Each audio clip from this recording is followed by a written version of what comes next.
I'd like to give the 2-minute warning, please. 2-minute warning.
I can tell your mind What- is acutely focused. 1 minute, 1 minute.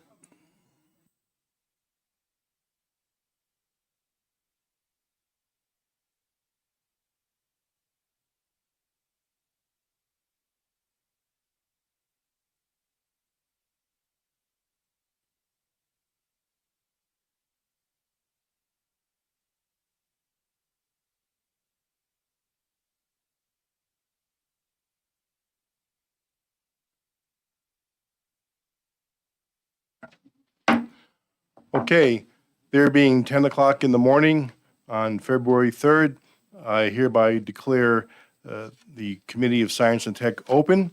And as is our customary, before we begin any business, I would love to invite Representative Harrington to lead us in the Pledge of Allegiance.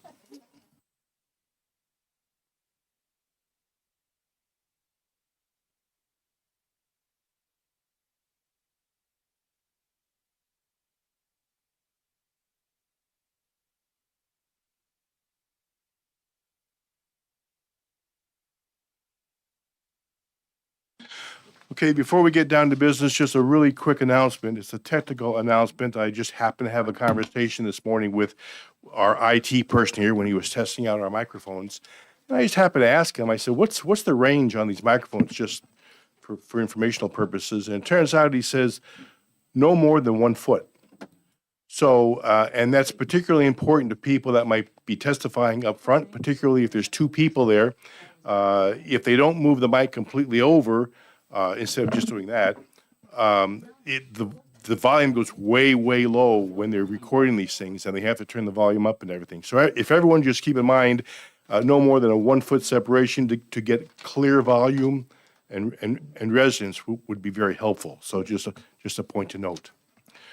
With that being said, we today are going to hear public hearings on HB 1028, HB 1290, HB 1398, and HB 1524. 34, excuse me, 1534. Dyslexic here. And then we had scheduled to do executive sessions on HR 35, HB 1721 FN. I'm waiting for silence, please. Thank you. HB 1539 FN, HB 1475 FN, HB 1743 FN, and HB 1739 FN. In case some people are wondering, we did apparently erroneously exec 2 of those bills last week, not realizing that they were scheduled for this week, and so by House rules, we have to re-exec them, hopefully in a very quick manner this afternoon. So with that being said, the first bill on the agenda is HB 1028, and I'd like to invite the prime sponsor, Representative David Walker, up front and explain us why this one word is so important.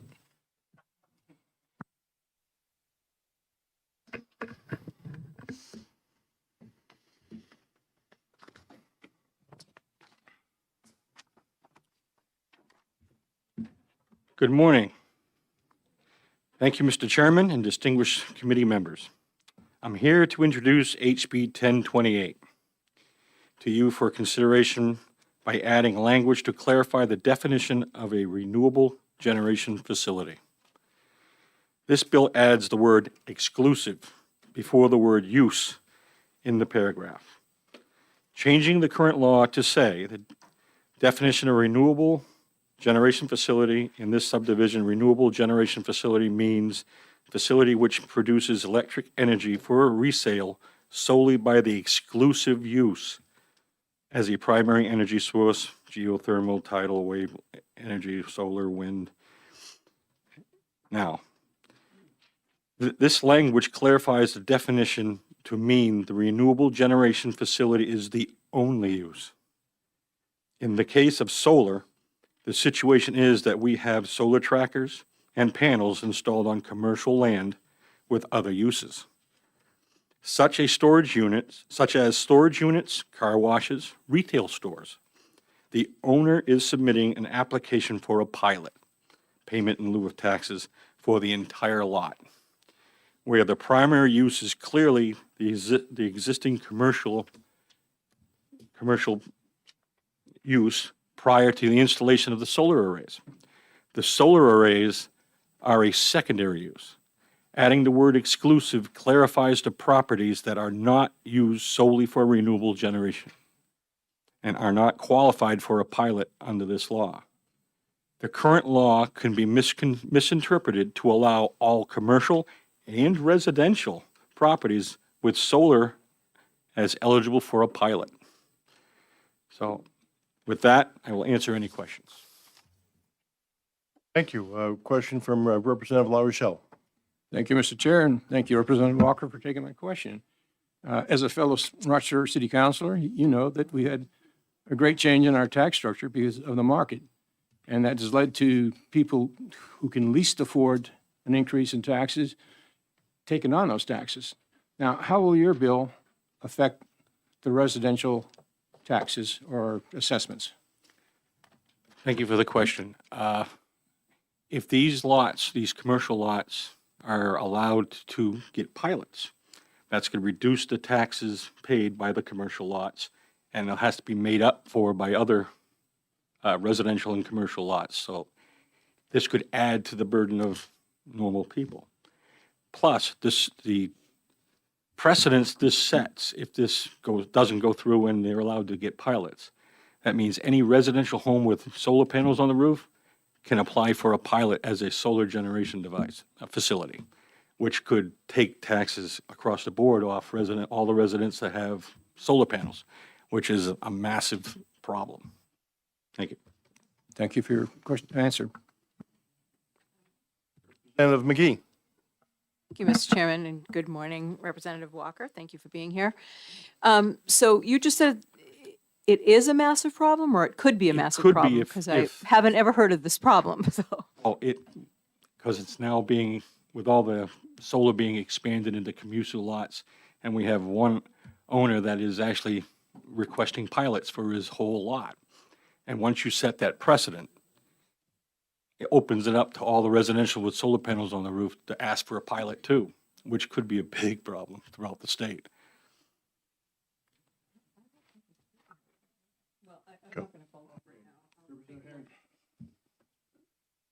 Thank you. Thank you for taking my question.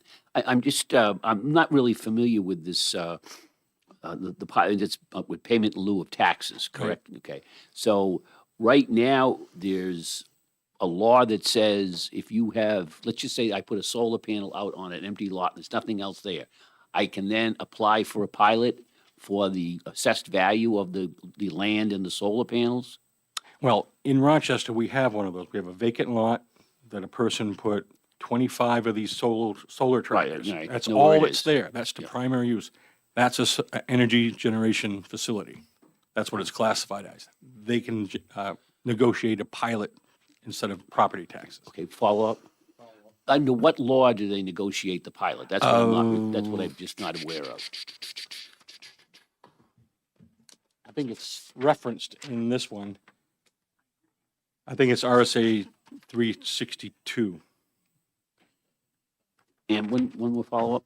Oh, So what you're saying is that if someone negotiates a pilot, they end up paying less property taxes than they would if they otherwise didn't. Generally, yes. It's a Okay. negotiation, and if you can't reach an agreement, you go to mediation, and you always end up something less than what the normal property taxes. So would the be. concern here is somebody has an existing property, let's say a car wash, I think was the example you gave. They bring in one of these, which are fairly common in the Rochester area, articulated solar The panels. solar trackers. And they put that up to power their car wash, and then they would go in for a pilot for not just the additional value of the solar trackers, but the whole lot in car And wash as business. well.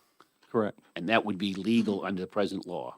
Correct, because no one's ever done this before. And it's not just one. They usually put in like 5 or 6, sometimes more. Right. And they end up net metering to the Right, grid. right, yeah. Mr. Campbell, I assume you're referring to. Well, I'm not going to say any names. All right. Okay. Representative Swanson, please. Thank you, Mr. Chair, and thank you, Representative. It feels like this would be a can of worms because, say, I own some land, a few acres of property, and maybe it's undeveloped and there are no trees growing there, but I decide that I'm going to install, some solar panels, tracker, whatever, and get some value for that. But so I negotiate this pilot or whatever, but then there is vegetation on the property and it's growing and I need to mow it. And I decide I'm going to, there's some hay there or maybe alfalfa or something like that. And I'm going to mow it and sell it.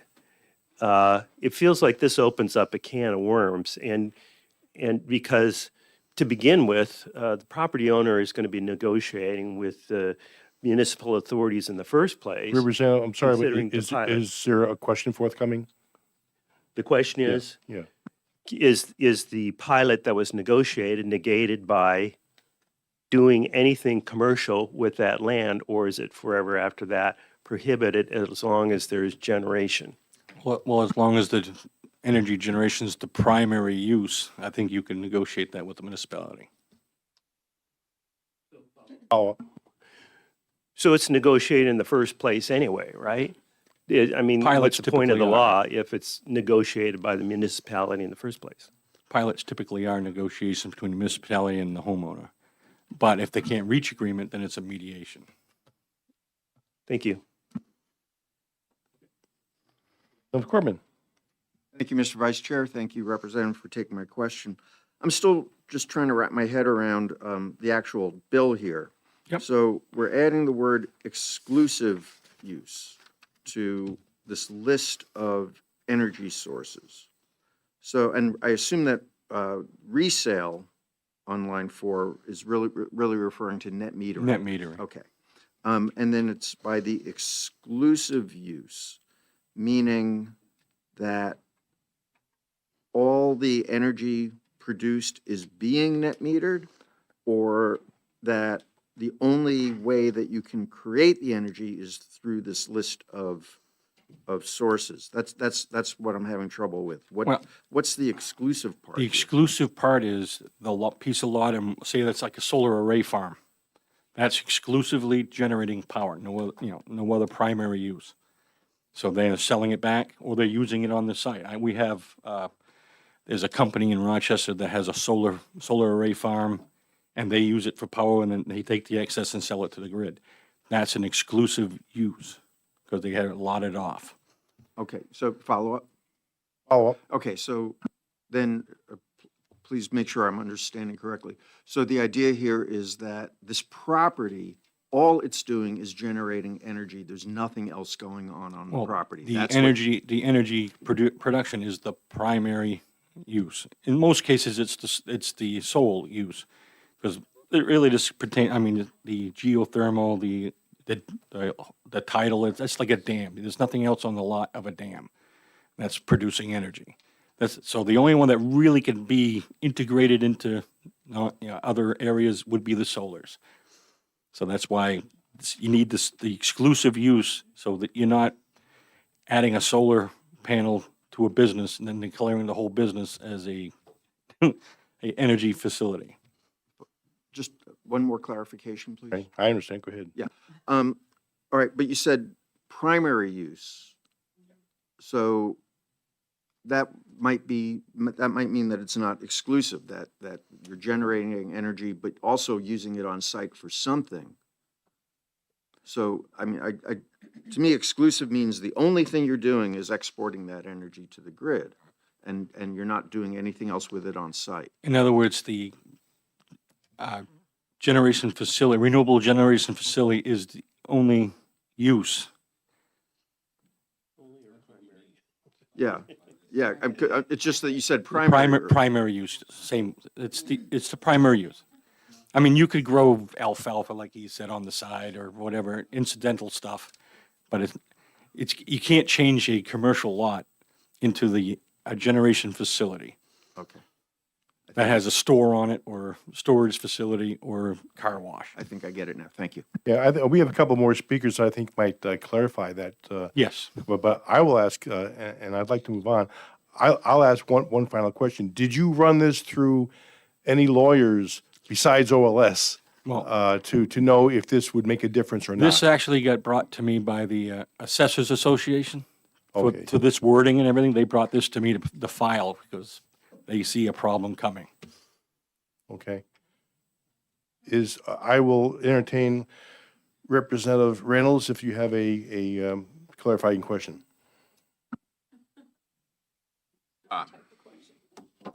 No, I guess I don't have a question, but I share Representative Corman's concern that I think even if we added the word exclusive where it is, it might not accomplish the goal that I think the bill is seeking. A concern? Okay. Representative McGee, as a ranking member, I'll give you the last question. Thank you, Mr. Chair, and thank you again, Representative Walker. I just looked up the 362A:1, the definitions, and that's the Limited Electrical Energy Producers Act. And so there are different categories for if somebody puts panels on the top of their house, they're not necessarily considered a generator as much as they might be someone who's net metering. There are different categories. And so that's what I'm wondering about is there a possibility that the assessor was conflating those categories and concerned for the fact that someone who is trying to net meter would also be trying to get tax exemptions like someone who is actually a generator that's contributing to the distributed energy system where they reside? Because they seem to be two different categories and they're defined in statutory language. They are concerned that if someone gets a ruling and setting a precedence for this to be considered a generation facility, that even residential homes can be considered that as well, because it's got a renewable power generator on their roof. So this is the language they would like. If you have any suggestions for an amendment, I'd be open to that. But this came from me from the Assessors Association. Thank you very much. I think that the point I'm trying to make is that there's quite a bit of statutory language trying to delineate the distinctions between generators. And so I'm wondering whether maybe some other sections of the statute actually already provide protections for the concerns. Because we haven't seen it happen yet, right? You don't have an example of it. We have 8 applications in throughout the state to make this happen. Okay, thank you. That's good information. Thank you, Representative Walker, and I think we may have some answers. We have a testimony from the New Hampshire Municipal Association next, so I'm going to call on Mr. Brody DeShay to clarify. Thank you, Representative. Thank you, Mr. Chairman, and thank you to the committee for taking my testimony this morning. For the record, Brody DeShays, I represent the New Hampshire Municipal Association, and we support this bill. We helped write it with the Assessors Association, approach Representative Walker to introduce it. It has had legal review from our in-house counsel, and OLS has obviously reviewed it, having written it. I'm going to read a statement from the finance director of the city of Rochester, and then I'm going to make some clarifying points, and then I'll answer any questions briefly, though I have some other testimony to provide downstairs in the Municipal and County Government Committee.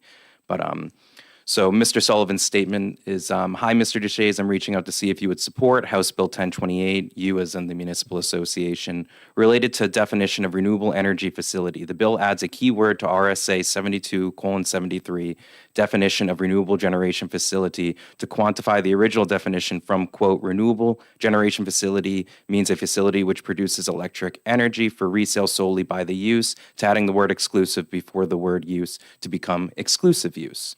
The reason why Rochester feels this added word is necessary is due to the prevalence of net metered solar installations across our city and the state. Under the current definition, Rochester strongly feels the door is open for any net metered commercial or residential solar array to argue definition as a renewable generation facility, therefore becoming eligible for payment in lieu of taxes pilot under 72:74. This would present significant complications to assessing process, as we do not feel that that was the original intent of the definition in 72:73. The primary purpose of the power generation from a net metering solar array is directly serve on-site consumption. The net metering benefit is ancillary to the primary purpose of the on-site power consumption, whereas the primary purpose of a renewable generation facility is to generate power to sell exclusive to the power grid with no on-site consumption, which clearly is eligible for a pilot. Appreciate any support you can provide, and any questions, please contact me. Thanks, Mark. So first, I just want to share that we were discussing which statutes are relevant to this definition in 72:73 in the same exact subdivision of law. The process for a pilot for these renewable generation facilities is in 72:74, and the types of uses that should be receiving this pilot are only renewable generation facilities. And the issue that's arising is heavy commercial uses or industrial uses are placing solar on their facilities and claiming that because it's not exclusive use, because it's a use and they're net metering some back onto the grid, that their industrial heavy commercial facility that's producing renewable energy should be receiving a pilot, and therefore greatly decreasing the amount of tax impact on their real estate, which increases property taxes on everyone else who doesn't receive a pilot or tax exemption in the municipality. So by adding exclusive use, it'll prevent some of these current claims under this kind of more broad definition that are going to go in front of the BTLA for some appeals. It will prevent that from basically setting a precedent where these folks that are not primary renewable electrical generation facilities, but that's a secondary or ancillary use to what was already there, which was a heavy commercial or industrial facility. And with that, I'd be happy to answer any questions. Sounds like we have a hanging loophole in the system. I will call on Representative Reynolds. Mr. Chairman, for background, I've been a city councilor. I worked in the renewable energy industry, sold commercial solar for 3.5 years. You know, I've seen all the situations. I'm very familiar with what you're talking about, and I'm supportive of, I think, the intent here. I mean, so what we mean is, what you want to, the thing that should be eligible for the pilot is a lot where, there's one lot where somebody has a warehouse, there's another lot, that same property owner says, I'm not going to build anything there, I'm going to put solar on it and be a generator. Net meter 100% of the output to the grid. That's the one that's supposed to be eligible for the pilot. Now, of course, we've long had warehouses, stores, having solar on their roofs and net metering. I think the word exclusive needs to move upstream, up in front of produces, So which Are you, exclusively. Representative, are you asking Mr. Deshay if your assessment is correct? Well, I mean, he's nodding, so I think I get what you're trying to do. I don't think you mean exclusive use of renewable energy. You mean a facility which exclusively produces energy from these renewable sources. The facility doesn't do anything else. That's what I think.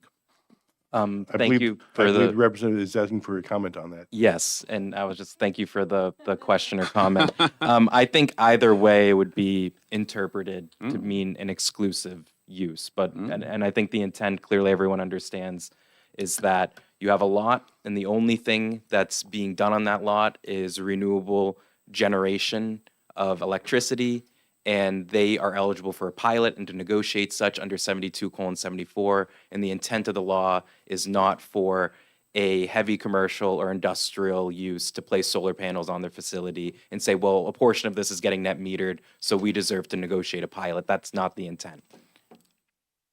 Representative Swanson. Mr. Chair, and thank you for testifying. When someone installs solar panels on a property, building, structure, or land, is the Two different things. property value assessment increased as a result? Thank you for the question, Representative. My understanding is, yes, the property value would increase. The follow-up would necessarily, their taxes would increase as well as a result of placing those solar panels on the property. Thank you for the question, Representative Swanson. When people increase the value of their property, it increases their assessed value, and yes, it's likely that their tax burden will increase. So that's how we do property taxation in the state of New Hampshire. So I see your point, but at the end of the day, when people are wealthy enough to make that type of improvement to their dwelling, commercial or industrial property, the assessor needs to go out, update their assessment, and make sure that it's in line with the projected real estate value. So, I mean, this bill really is primarily not really a science and technology bill. It's primarily an assessing bill. So I understand it was referred here because of the statute it's changing and because it's citation of definition of renewable generation facility, but really, this is an assessing issue. And what you're flagging is that there is an issue with making sure that there's fair taxation of these generation facilities, that those that truly are qualified under this statute for the intent should be able to negotiate a pilot, and folks who are adding solar panels to their industrial, commercial, or residential use, that does increase their property value and that they should pay, taxes based on that assessed value. And my last follow-up question, Mr. That's Chair. fine. Would the word primary, the word exclusive seems really exclusive. Would primary be an acceptable substitute? Thank you for the question, Representative Swanson. I would say no, because the purpose of the statute was so when you're thinking about who should qualify for this specific, because this is a tax exemption, right? Essentially, it's now a pilot to a certain level is some payment in lieu of taxes. So they're getting this exemption, but they still have to pay some portion. So there isn't total loss of assessed value causing a tax burden shift. Now, if you consider some of these industrial commercial facilities, they have some impact and need some level of municipal services, so they should be paying taxes and not negotiating a pilot to decrease their tax burden. When you're talking about a solar array that's out in a field, what is the impact and what do they need for municipal services? It's really nothing. That's why the statute exists. So then they're paying some level of pilot, but they're not going totally tax exempt, so it isn't a total tax burden shift onto everyone else. So I'd say even changing it to primary, you're going to greatly expand what the intent of the law is, and you're going to create a large tax burden shift onto primarily probably residential homeowners, and especially those who do not receive any tax exemptions. Thank you, Mr. Chair. I think we've asked that question about 5 different ways. I will give Representative Coleman the last question. Thank you, Mr. Vice Chair, and thank you again. Oh, not again. You haven't taken the question. Thank you for taking my question. So I want to follow on to Representative Reynolds' comment. Just so you know, I used to direct the writing program at Dartmouth, so writing is very important to me. Yep. And I agree that the word exclusive should move earlier, and I'm going to suggest wording and just ask for your reaction. In this subdivision, renewable generation facility means a facility which is used exclusively to produce electric energy for resale solely by as a primary energy source, et cetera. So a facility which is used exclusively to produce electric energy for resale. And you wouldn't even need the word solely. Just, yeah. Solely If I may, solely by the use is actually important for the assessors. Okay. because that is the sole use. And I would agree with your assessment that putting exclusively produces electric energy for resale solely by the use. I think that would work, and if it seems more clear to the committee, that's fine. I would prefer, our association would prefer, we don't start including the word primary, because that would suggest then you could have a myriad of secondary uses that are happening that have an impact on municipal budgets potentially, or that will require municipal services. So again, I won't repeat myself. You know, we just want to make sure the intent of the statute is honored and that these things don't get challenged and then set up a precedent where folks are becoming, receiving significant tax exemptions and shifting the burden onto other residents. I think we have the gist of this testifier here. I'm going to move on. Thank you so much for your testifying. Thank you. I'm going to call on another prime player, which is Mr. Griffin Roberge from Eversource. I think they may have a say on this bill as well.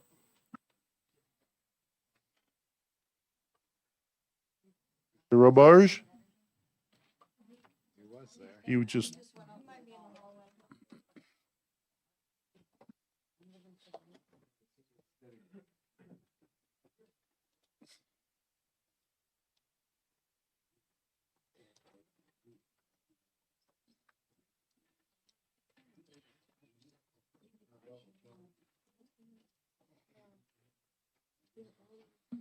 I would like to hear from Eversource. I would ask that we have a temporary pause right now until we locate Mr. Roberge I'll give him a few minutes, but if not, we just may have to move on. But, so I'll take a 5-minute temporary pause right now.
Okay, well, I did say a 5-minute pause, and I got 3 minutes left on the pause, so we'll wait 3 more minutes in case someone left and wants to be here, and then we'll have Mr. Roberge come up.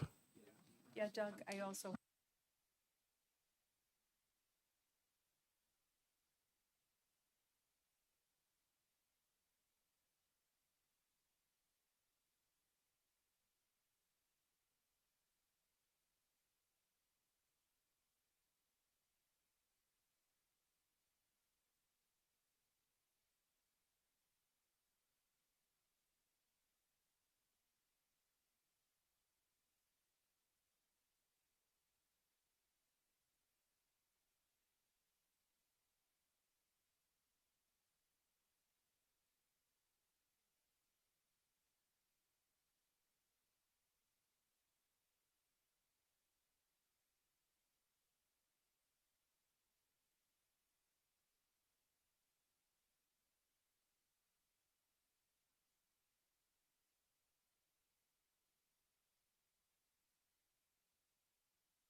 Okay, I see the usual suspects are in here, so I think we will continue, and I will invite Mr. Roberge to come up on 1028. You're on for 2 minutes, but I suspect we won't be here longer. No, I think I'll be quick. Thank you, Mr. Chairman, members of the committee. Griffin Roberge with Eversource Energy. First off, apologies for not being here when I was apparently first called. I was just on a phone call outside. I'll try to make this brief. So Eversource is in support of 1290. I think this language looks familiar to, I'm sure, members of the, I'm going to go. Anyway, I'll be around for the next That one. is my, just actually, gonna say that is my error, because this card got mixed in with the 1028 card. And so otherwise, we would have had only one speaker. So I apologize. I apologize that it got mixed in with this. What do I The want? chairman, can I we guess we don't deduct need to hear that from him. video so the public doesn't see it? Well, that's one. So, but we do have another speaker for 1028, and that's Ms. Heidi Kroll from Hydroelectric or Hydro Interests.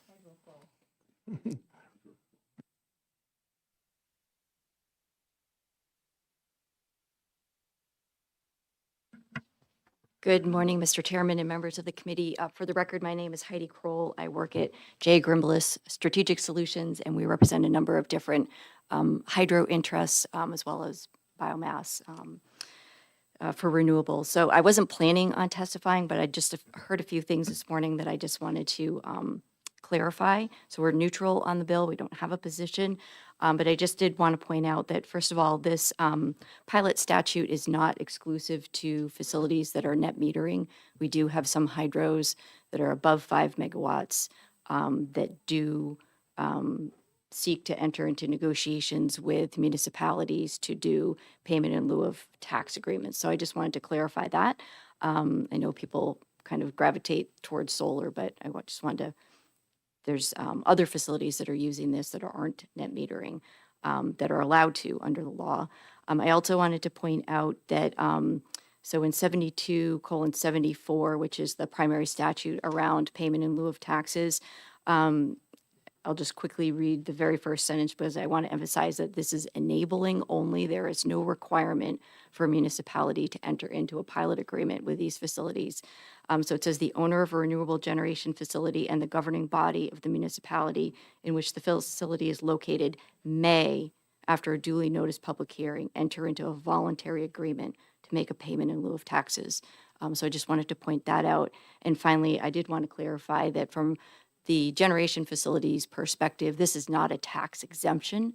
They are still paying taxes, but they are negotiating because there's a lot involved often in assessing generation facilities. It's not the same as doing a house or something like that, especially for smaller municipalities and even mid-sized ones. And so what they do is negotiate for a period of time, typically up to 5 years, could be shorter, where they're agreeing to pay, a fixed amount.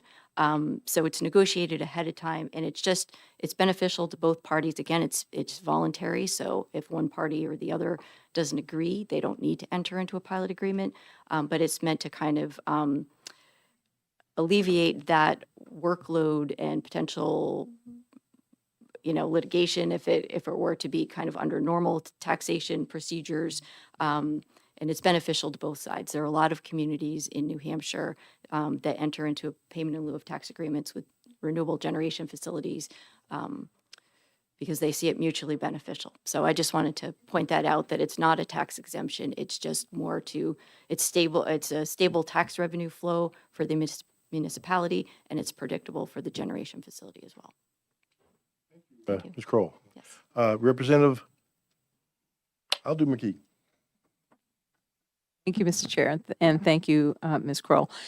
So as an attorney, do you see this change to the statutory language as actually providing any additional protections to the town of Rochester or to anyone else who might be concerned about whether or not they would be forced to enter into a pilot agreement with someone who is basically not qualified as a facility, but someone who is simply generating? Like, So first of all, I'm not an attorney, so I'll. Oh, I thought well, you were an attorney. Okay. I'm not. Well, I gave you a raise. We were curious. We were curious about this bill because we weren't aware that there were any sort of issues with, or questions or concerns or whatnot. So I guess I would just come back to my earlier point, which is that the statute is enabling. It's just a may. So if municipalities, for some reason, don't want to enter into a pilot with a particular homeowner or business that has solar, I think that's the municipality's prerogative to do so.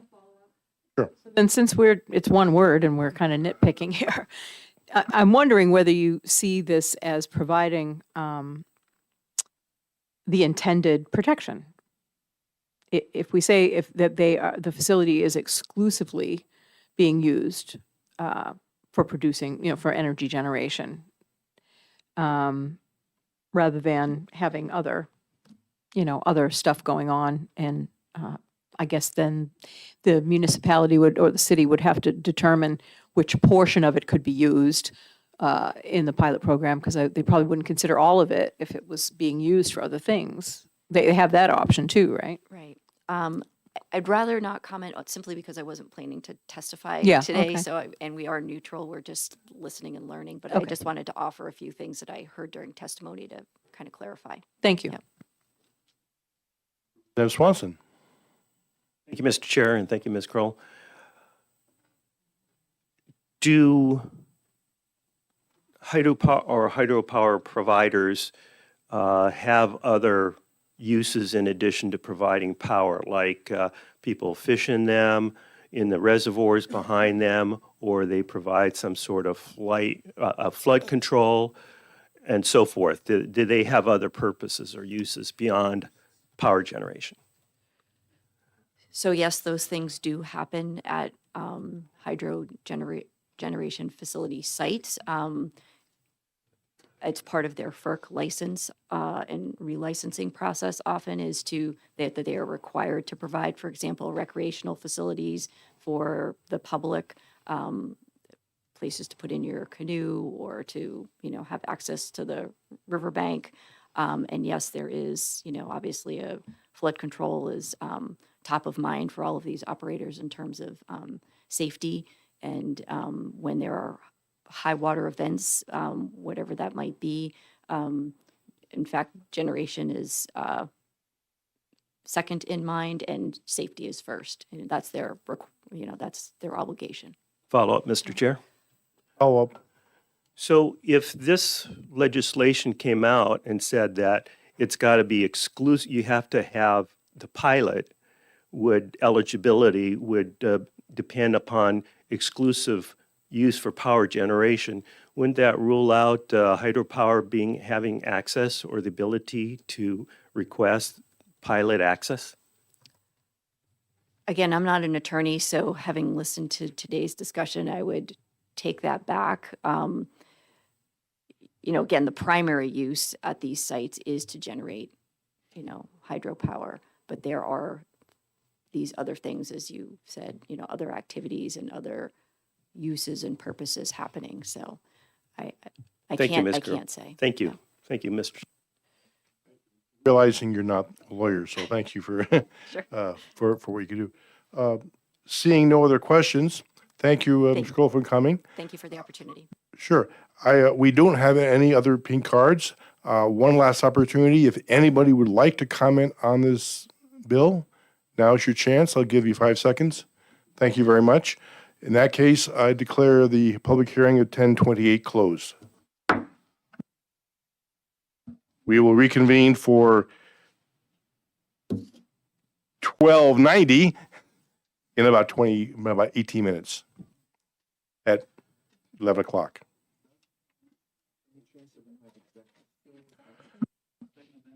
You have to get I- amendment. Yeah.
Okay, everyone, it's 11 o'clock. Time to open a public hearing on House Bill 1290 relative to customer energy storage. And I will call on Representative Kat McGee to introduce this legislation to us. Good morning, Representative McGee. Good morning, Mr. Chairman. Good morning, members of the committee. I am Representative Kat McGee, Hillsborough 35 Hollis, and I'm here this morning to introduce HB 1290. This bill was actually focused on a bill we had last session, which was HB 761. And the intent of the bill was to clarify the roles that would be followed by both the Department of Energy and the Public Utilities Commission in working on moving forward with rules around and tariffs on energy storage. So it's a very simple and high-level bill, and although we had a bill already that we have not yet dispatched from the committee, which was the chairman's storage bill on HB 1718, this bill has, slightly different effects, and they are also needed. So if we can get, more than one thing done on storage this year, it will be a very good use of our time. I look at storage and clarifying statutorily how storage should be used and accounted for as something that we've been trying to get to for a long time. I will note that this bill is quite brief, but it has 4 sections. And the first section is the new paragraph on customer energy storage to provide a slight high-level definition. And then section 2 is customer energy storage systems, and it amends the introductory paragraph again with the information about who does what. So it says, starting on line 6, that the department shall adopt rules clarifying policy for the installation and interconnection of energy storage systems by customers of utilities. And then the bolded language that would be added is, while the commission may approve tariffs and issue orders in adjudicative proceedings that are consistent with such rules and pertain to the use of and utility compensation for such energy storage systems, the department and the commission shall incorporate the following principles into the rules and orders respectively. So those parts are pretty straightforward. It's just basically we've had bills recently that question the roles of the PUC and the roles of DOE. And we knew when DOE was initiated that there would be some settling of, who's doing what. So this just serves to clarify who's doing what on adopting storage rules and tariffs, how we're going to pay for it, how it's going to work.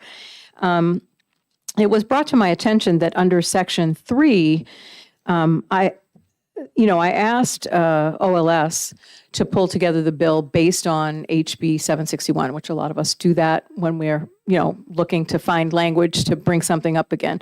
My intent originally was to make sure that we had a vehicle so that if there was something on storage we were trying to get through the committee, that this could be used for it. So I wasn't trying to do anything major. I was just trying to make sure that we could continue moving forward. And it was brought to my attention that under this section with the crossouts from line 14 down through 17, that it doesn't actually have consistent language with HB 761. And so there is a language change that we would probably have to put into an amendment, which is that under 3 Roman numeral 2A, it would say the principles of net energy metering under RSA 362A9, except to clarify that the commission has the authority to allow storage as a part of net energy metering. So there probably would be an amendment to this in order to make sure that this section actually has the same language that it had in the prior version. But it has the same intent as what I've already outlined for you, which is just to give some guidance as to how to move forward with accommodating storage in statutory language, because it doesn't really have any presence in our statutes today.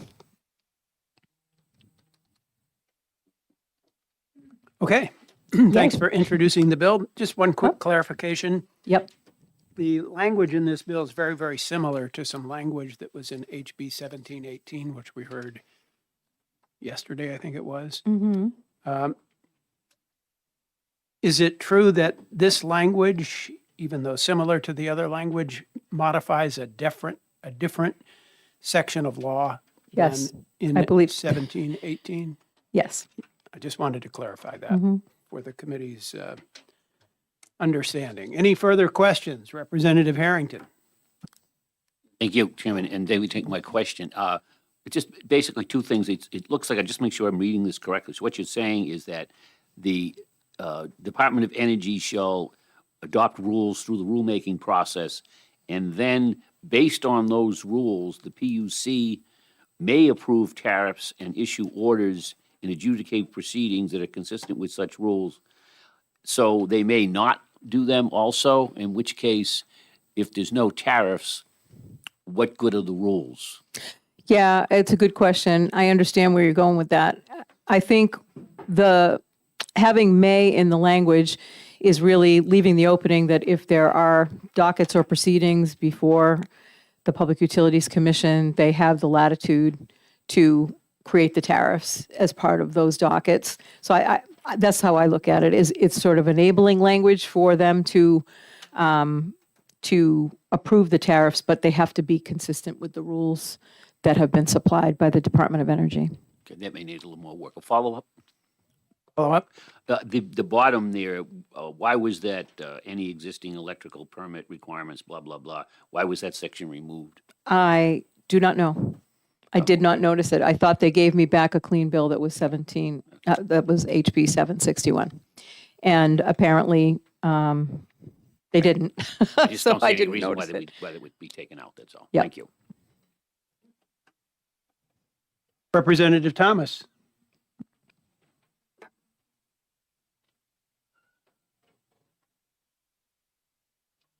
Thank you for testifying. I'm all for clarifying rules. But I'm not clear on what the problem is that this bill fixes. So do you have an example of why this bill is needed? Was there a specific case or anything? Oh, that's a good question. In my mind, there have been, but I couldn't quote to you what has been. I think there's been a little bit of confusion around how the Public Utilities Commission's historical application of their role is now interpreted that we have a Department of Energy. So the Department of Energy is charged with the rulemaking, and I think we have Ms. Stone, we have people here from the DOE that can speak to that. On the tariff piece, we want to really just clarify that the Public Utilities Commission does have that right, because in many cases they are working on dockets that include the design of how the price signals are going to work in the market, and they I don't know if they work together or if they basically have the DOE bring information to them, but as part of the adjudicative proceedings, I think that is where tariff making has traditionally happened. So I think that's why it says that they still can do that. Thank you. Representative Bernardi has a question. Thank you, Mr. Chairman. As we were looking at the similar bill yesterday, the focus was that any net metering from batteries would be on those that were charged by solar or potentially wind. It's unclear to me whether this language would permit charging of batteries and then tariffs or whatever from beyond that, from the grid. Is that what this does or not? It enables it if they decide to go that way, yeah, because there are multiple uses. Right now, there are planned all around New England battery storage facilities that would be, large and small, that can be used to be dispatched as assets. So they're not necessarily net metering. They could be seen just as a battery, just as additional power and grid resilience. And so, yes, it would cover that. And that's something that was missing from the other bill, because the other bill was specifically about net metering and storage. Thank you. Representative Reynolds has a question. Mr. Chairman, thank you, Kat, for taking the question. I have a similar question to Representative Wendy Thomas. I guess when I look specifically at the language that says, the department shall adopt rules for clarifying policy for, especially I'm noticing, the installation and interconnection of energy storage systems. That's been going on for years. I mean, the Revision Energies and other companies have been installing batteries at people's homes and businesses for a long time. So in the absence of any department rules, I guess, I'm surprised that I don't see any industry reps here. Like, yeah, what prompted us to introduce this? I think it's Industry- a was there industry situation input? of where storage is not really represented in statutory language. It's not, we didn't contemplate it when we first wrote the rules around renewable energy sources. It wasn't renewable energy sources and storage, right?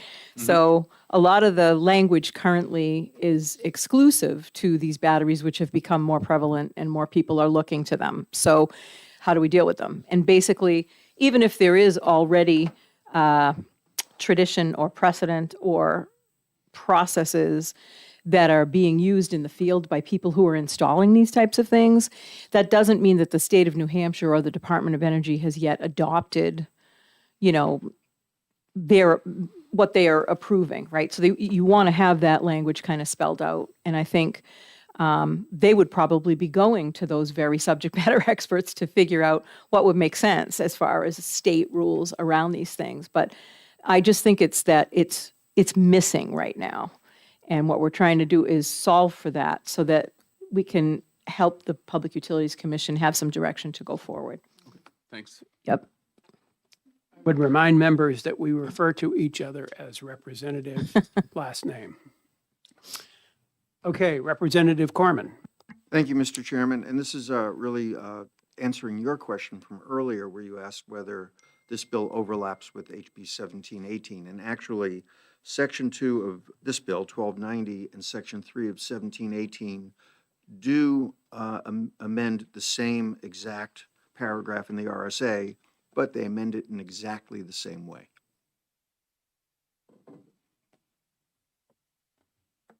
Interesting. So Representative McGee, Yep. why do we need both? That is the question. If it's the exact same language, why do we need both? That is the question. All right. Okay. All right, seeing no further questions, thank you very much for introducing the bill. Next, we'll hear from Meg Stone from the Department of Energy.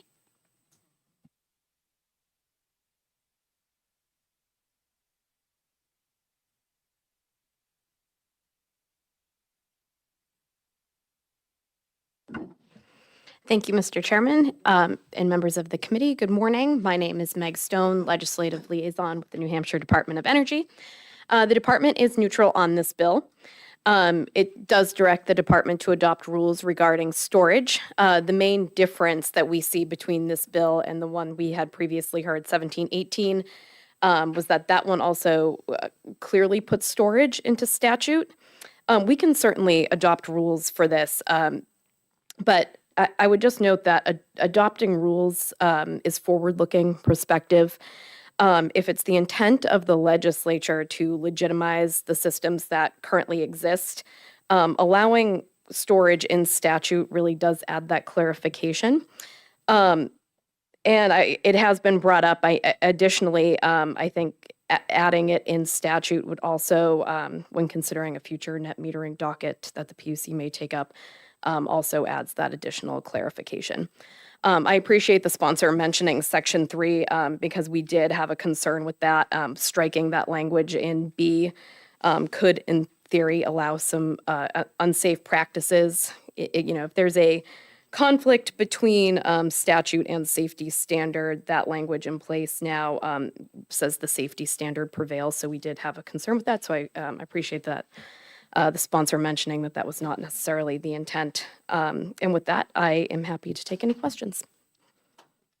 Thank you. So did I understand you to say that that stricken language is related to safety, electrical safety? Yes, permit requirements, licensing, certification requirements. Yes. Okay, thank you. Additional questions for Ms. Stone. Representative Harrington. Thank you, and thank you for taking my question. So getting back to what I asked the previous speaker, in the middle there on line 8, it talks about may. So it looks like the department shall adopt rules, but then the commission may approve tariffs and issue orders and adjudicative procedures that are consistent with such rules. Well, what if the commission decides not to? Then you have rules that are presumably would involve some type of money flow, but without the commission approving a tariff, nothing's going to happen. Yeah, thank you for the question. Yes, I see where you're going with that. And I think that would also go back to what I had said previously with adding it in statute does add more of that clarification that it is something the commission should look at. So maybe we need to get rid of the may and replace it with something like shall? I believe that's possible, yes. Thank you. Okay, seeing no further questions, thank you, Ms. Stone, and we'll call next on Griffin Robarge from Eversource to give us his perspective. For real this time, I understand. Sorry to make you repeat yourself. No worries. I am on the right bill. This is 1290. Okay, making sure. I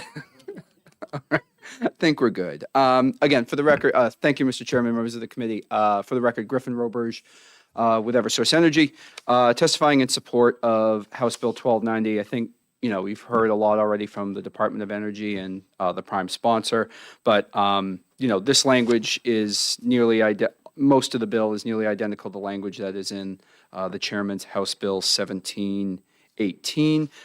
We view this, really the changes in section 1 and 2 as really a housekeeping measure, helps provide some helpful clarification between the DOE and PUC's authorities.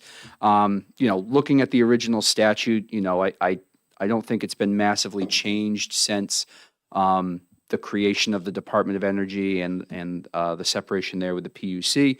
So I think it will help bring along a helpful delineation of roles between the two agencies to avoid any type of confusion or redundancy. Again, there's been a lot of talk here today. I think, past few years, I think this committee has certainly seen efforts of clarifying the roles of the Department of Energy and the PUC, just a few bills off the bat, in 2022, there was House Bill 1258. Last 2024, there was Senator Pearl's Senate Bill 388. And then there's another bill that you guys heard, sorry, not you guys, this committee heard last year. Was it looking to create some structural delineations between the PUC and the DOE that, passed the House recently, is making its way over to the Senate. So I think we view this bill largely in the vein of those past efforts. I'll conclude my testimony and happy to answer any questions that folks may have. Representative Corman has a question. Thank you. In an effort to promote a Patriots victory this weekend, I will ask the question that Representative Harrington has been asking. In line 8, would you favor changing the word may to shall? I think that's something I'd probably want to take back and chat internally about, just because the may, I think there, I think as Representative McGee mentioned, gives the PUC the latitude to create tariffs. I think, maybe going to a shall maybe creates a requirement on the PUC that they must approve a given tariff that, say, somebody proposes. But I understand there's maybe two different ways to look at it. I think I'd like to chat a little bit more internally and maybe follow back up with the committee on that. Sorry to spoil the Patriots victory. So, oh, okay, all right. As long as that's a Representative standard. Summers has a question. Thank you, Mr. Chairman, and thank you for taking my question. This will be real quick. You stated that you were for this bill and the lines 16 and 17. If those were to be unstricken, would that have any effect on your stance of the bill? I do not believe so. no. Okay, thank you. Okay, seeing no further questions, thanks for your testimony. you. And again, and thanks for waiting around. We appreciate it. And the last word on this bill will be Dina Dennis from the Community Power Coalition of New Hampshire. Welcome back, Ms. Dennis. Good to see you again. Great. Good morning, Mr. Chairman, members of the committee.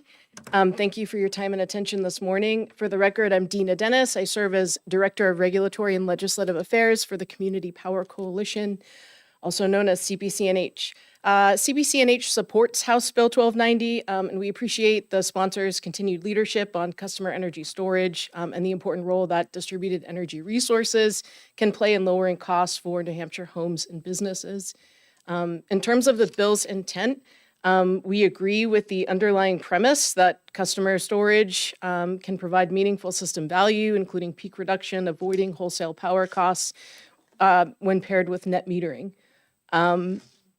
I recognize that the chairman has another bill, House Bill 1718, that seeks to do very similar intent to this bill, and I think it's up to the committee whether they wish to go with that bill or with this bill. I mean, ultimately, one of them will achieve the desired purpose. I will say if this bill does move forward, we would support an amendment to Section 3, removing that striking of subparagraph B, and actually reinserting the language that was included in Section B of the bill last year, which was House Bill 761. And that language amends the subparagraph A. So I'll read what it said. The principles of net energy metering under RSA 374-A:9. And then this is the new part, except to clarify that the commission has the authority to allow storage as part of net energy metering. And we just think that is necessary to, again, clarify in that section of the law that the commission has the authority to do this. So in closing, we support the intent of this bill as we do the House Bill 1718. And if this is the vehicle that the committee wishes to move forward, we support that amendment and believe the bill can help New Hampshire better leverage customer energy storage to lower costs, reduce peak demand, and expand local energy markets. So thank you, and I welcome any questions. Vice Chair Thomas has a question. Mr. Chair, thank you for taking my question. Just as you heard previously, there's been some question on line 8 between using the word may or possibly shall. What is your impression if the word should was used? Would that make any difference? Yes, thank you for the question, Vice Chairman Thomas. I would like to take that back to my team to think about that. I think, certainly if the commission were to take action, that we would want to ensure that, any tariffs or orders are in alignment or consistent with the department's rules. And then I think the second part of that, which is lines 9 and 10, is sort of the permissibility factor. This is about giving or clarifying that the commission has authority to do this, but not necessarily forcing their hand. So again, I'd like to take that back to my team before giving an exact position on that, and maybe there's a way to further refine that language to ensure the intent of both pieces are there. Thank you. Representative Corman has a question. Thank you, Mr. Chairman, and thank you. Ms. Dennis, would you mind repeating your suggested change to line 15? Because I want to make sure I get it right in my notes. Yes, so this would change subsection A, so on line 15. So it would start out with the principles of net energy metering under RSA 362-A:9. I think I originally said 374. I meant 362. And then the addition would be a comma, except to clarify that the commission has the authority to allow storage as part of net energy metering, semicolon.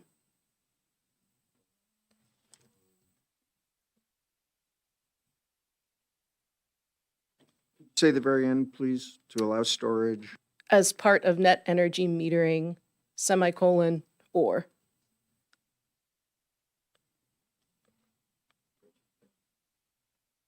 Okay, thank you. Additional questions?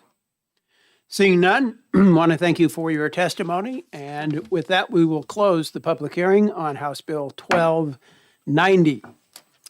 And the Republicans on this committee will go into caucus immediately. So I ask everyone to please clear the room, everyone who's not a member of the Republican caucus.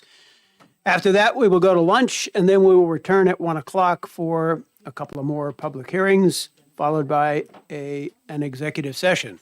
So for the purposes of the online streaming, we are offline now until 1 o'clock. Thank you.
Okay, it is exactly 1 o'clock, and in the interest of staying on schedule and accommodating the schedules of other folks, I'd like to open a public hearing on House Bill 1398, establishing a committee to study the resources available for response to air quality incidents across the state.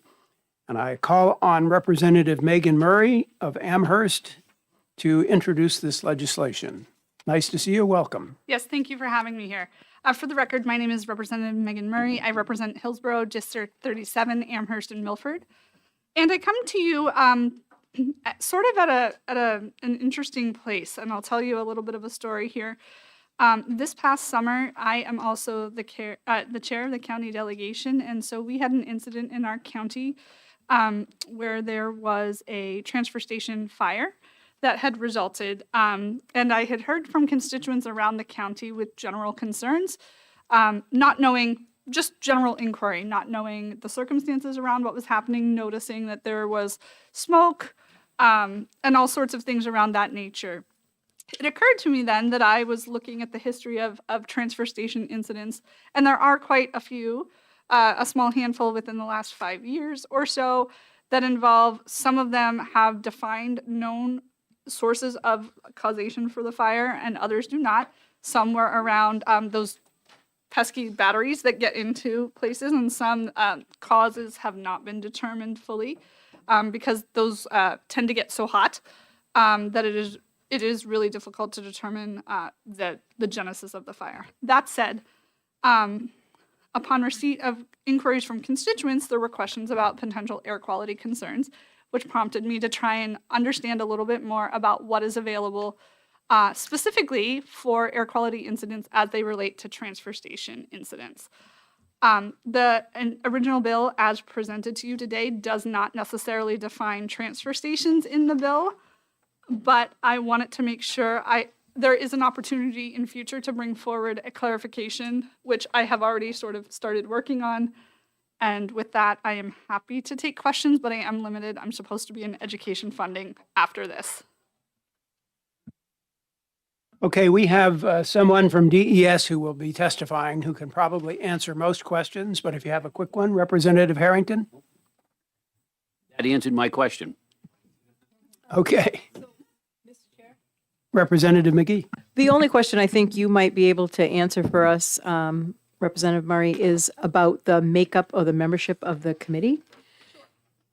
I think I said 3 members of the House and 1 of the Senate. Yes. Yep. Follow-up? No follow-up. Okay. Any further questions for Ms. Murray? Good luck with your votes in exec session. Thank you Thanks for for the testifying. accommodation. Appreciate it. Okay. Next, we'll call on David Healy from New Hampshire Department of Environmental Services. Welcome, Mr. Healy. Thank you for being here. Yep, thank you. My name is David Healy. I'm from the New Hampshire Department of Environmental Services, and I work in the Air Resources Division, and I'm the chief scientist. And I just wanted to make myself available, and I'll be glad to try to answer any questions you might have. Representative McGee will have the first question. Mr. Chair, thank you for being with us today, Mr. Healy. So we just heard testimony that there have been some incidents around the state in transfer stations specifically. Does DES Air Quality Division get notified of those, and do you participate at all in determining whether there's been anything that could be of public interest in terms of health concerns? Well, we'll get involved. We have a team of, a complaints department, not just for air quality, but any sort of environmental complaints. And so when we receive a complaint, we'll respond appropriately, including visiting an area where an incident may have occurred.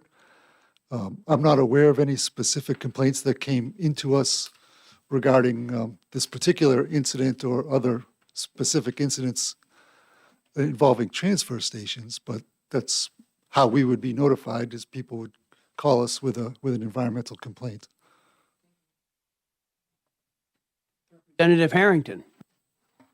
Thank you. Thank you for taking my question. I'm just looking at under the bills, what the committee shall study.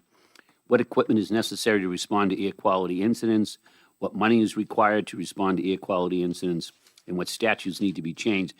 Are you aware of something that's missing in the state? Have you found that you cannot respond properly to air quality incidents because of lack of equipment or lack of funding? Are those issues that have come up? I believe that we have a robust system of, regulating air quality, monitoring air quality, responding to complaints. So, I'm not aware of any sort of, major gaps or lack of funding to support those efforts. Thank you. The prime sponsor referred specifically to transfer stations and mentioned the possibility that, or the incident actually of some battery fires that were caused by lithium ion batteries, I suspect, which are known to emit toxic fumes when they burn. So the question is, do transfer stations today monitor their local air quality to deal with incidents of that sort? I'm not aware of any specific regulatory requirements for transfer stations, specifically to have to monitor, air quality levels, at their facility. Just not aware of specific requirements to that effect.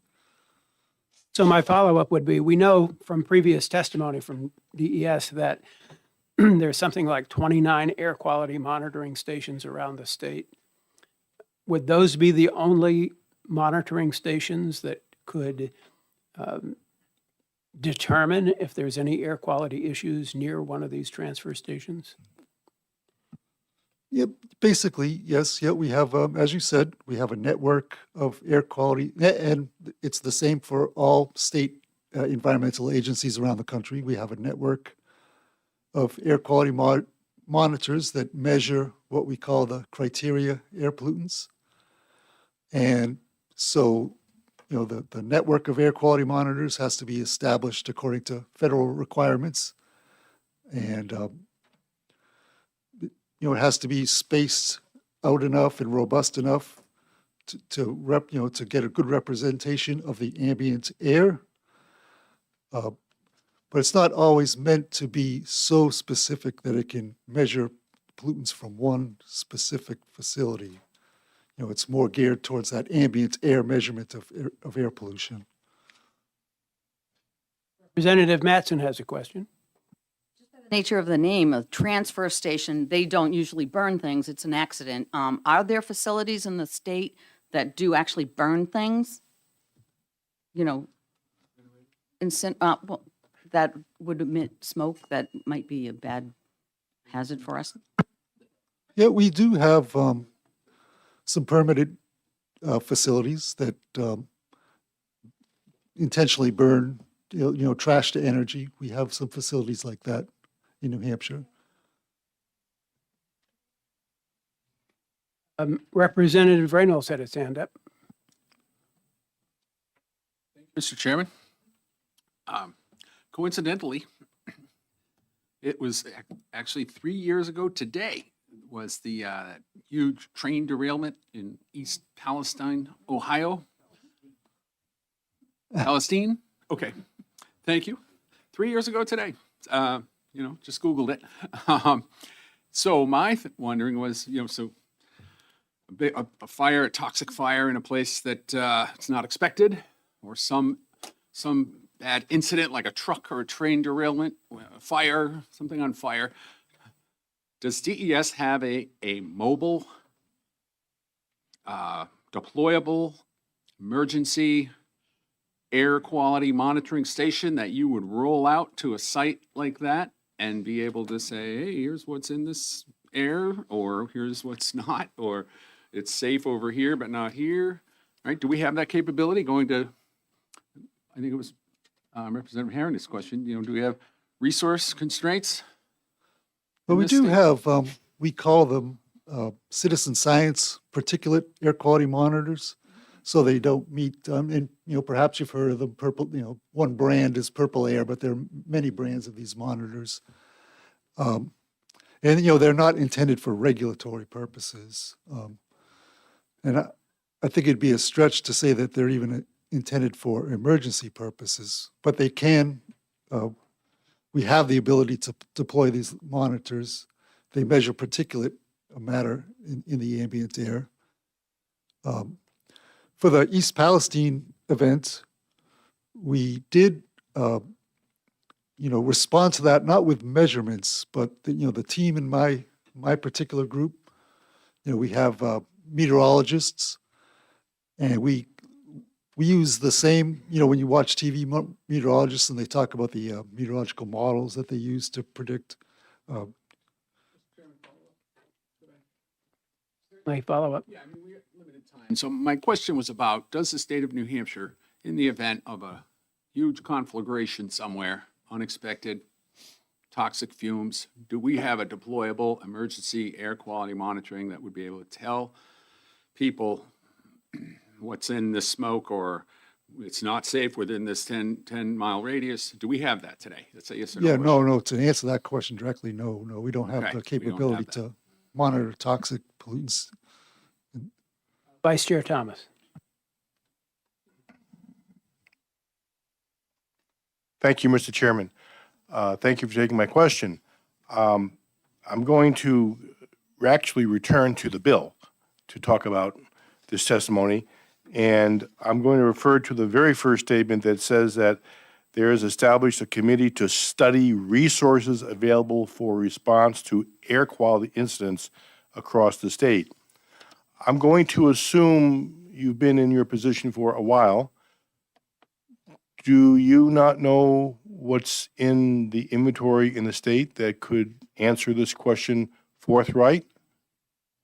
Or is there an inventory list that could be looked at forthright to answer the question of this particular bill? Yeah, I'm trying to think of good examples to refer you to. Our air quality monitoring group, the group that's responsible for measuring the air quality using those regulatory monitors that I was mentioning. They do a report every year, that details the equipment that they're using. So we do have a robust inventory of the measurement equipment that's available for that purpose. To try to answer your question as well, we have, I mentioned it already, we have a staff of people that handle complaints and go out and do inspections. We have a team of, atmospheric scientists like myself and the meteorologists that I was talking about.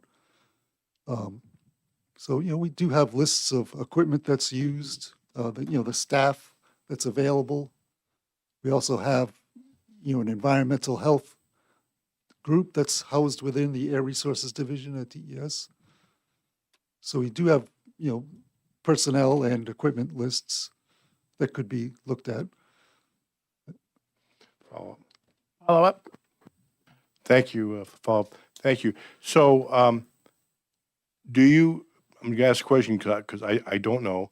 Perhaps you're in a better position to know. Do you know if within about the approximately 400 commissions that we have in the state, that there might be any commission that might be able to add this onto their next agenda to answer the question? Yeah, I guess I don't understand or. Well, the state has over 400 commissions with various topics. I'm just kind of wondering if you are aware of, or if DES is aware of any commissions that might be already going on that we could ask. Yeah, I'm sorry. I personally don't myself. That doesn't mean that someone else at DES doesn't, but I don't know myself the answer to that question. Okay, thank you. Senator Thomas.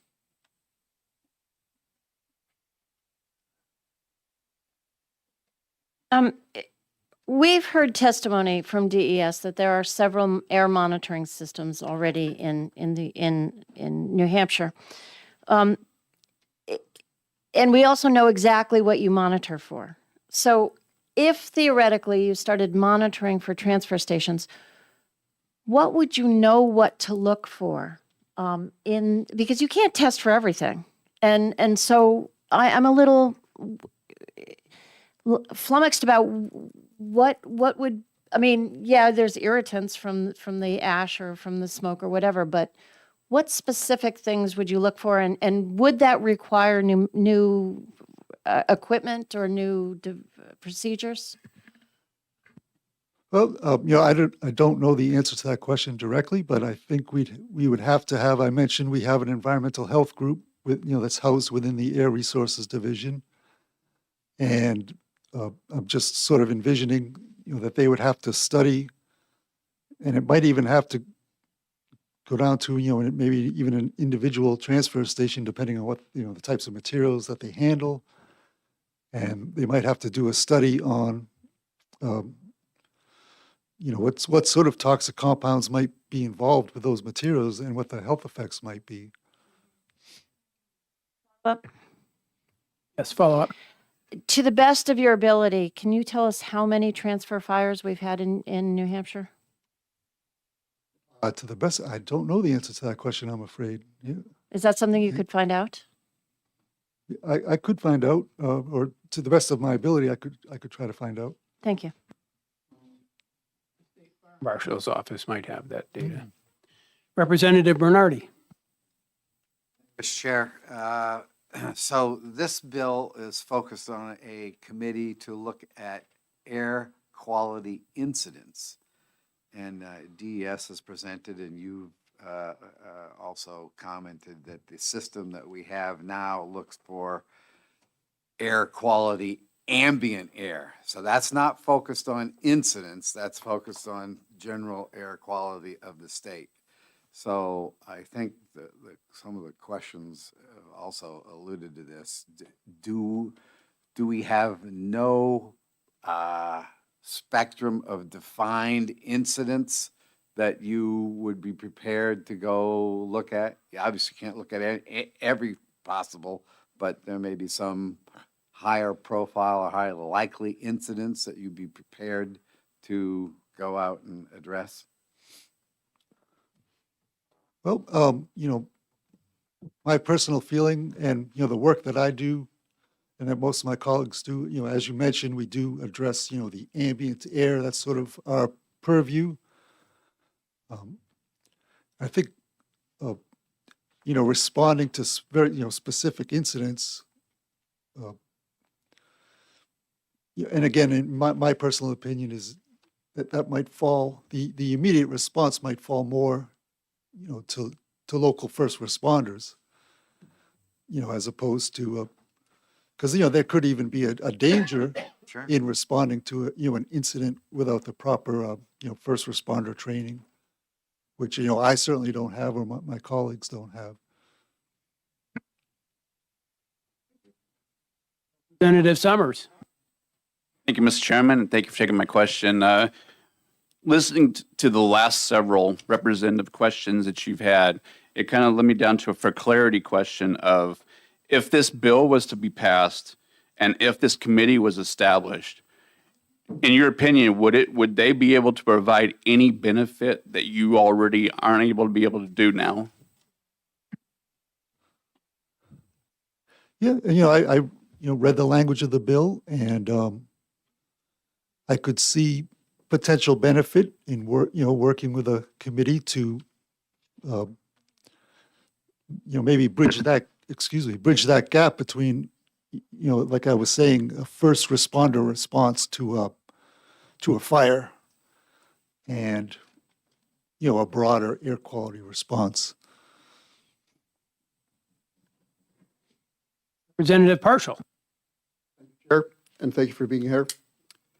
I believe in the original sponsor's presentation of the bill today, she mentioned lithium as one of her concerns, lithium batteries, which in my neighboring town of Keene, they had a lithium fire last year that resulted in nearly $500,000 worth of damage. So my radar's out on this already. Do you believe that these thermal runaways that happen because of the improper disposal of lithium batteries, would they be preventable, or could we target incidences where they may occur by such a commission, or do you think this is beyond the scope? Is that air quality? Are we talking air quality when we're talking thermal runaway?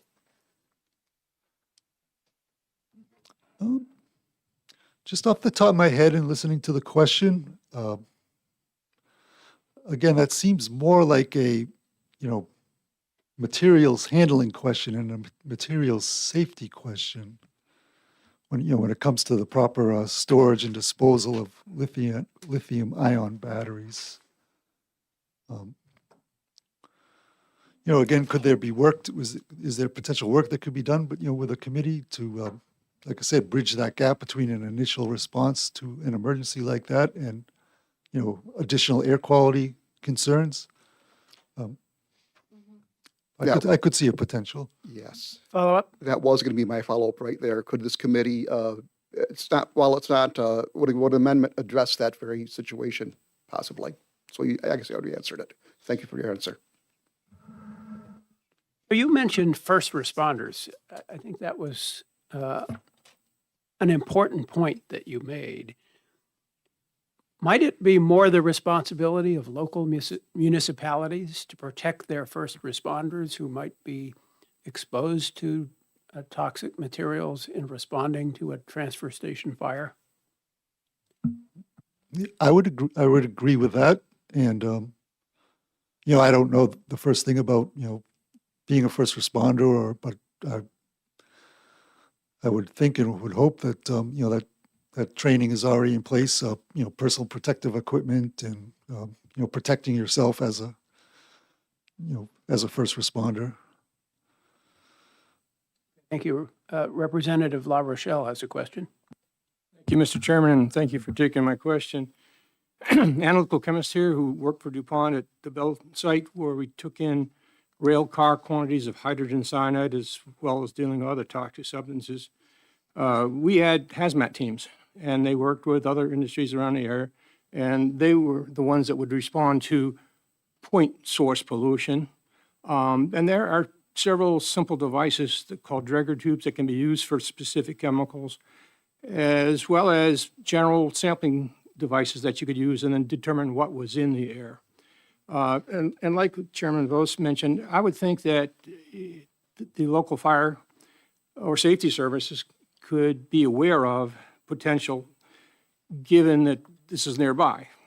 And so DuPont, I would think, would respond to anything hydrogen cyanide complaint or accident with their own team associated with other teams. So these teams work together. So I guess my question is to you, would you not consider working with local fire, local safety, and trying to identify hazmat teams that you could then coordinate to address a point source emission? Thank you. I work specifically for the Air Resources Division, but I know we have staff within DES that, they're not air quality events per se, but we do have, spill response teams to respond to those types of emergencies. Again, I can't speak for my department, or certainly can't, make promises but I can envision efforts along the lines of what you're talking about. Did I understand you to say that DES does have a hazmat response team? Again, I work for the Air Resources Division, so I don't know exactly if our spill response teams. I think some of them have hazmat training and qualifications, but I'm afraid I don't know for sure. Thank you.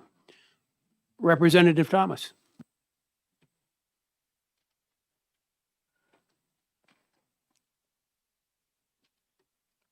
So on line 2 of this bill, it says this is all about response to air quality incidents. And so far we've been focusing on transfer stations, but piggybacking off of Representative Parshall's question, wouldn't an electric car vehicle fire be considered an air quality incident as well? I mean, is this so broad that we're going to be sending people out all over the place?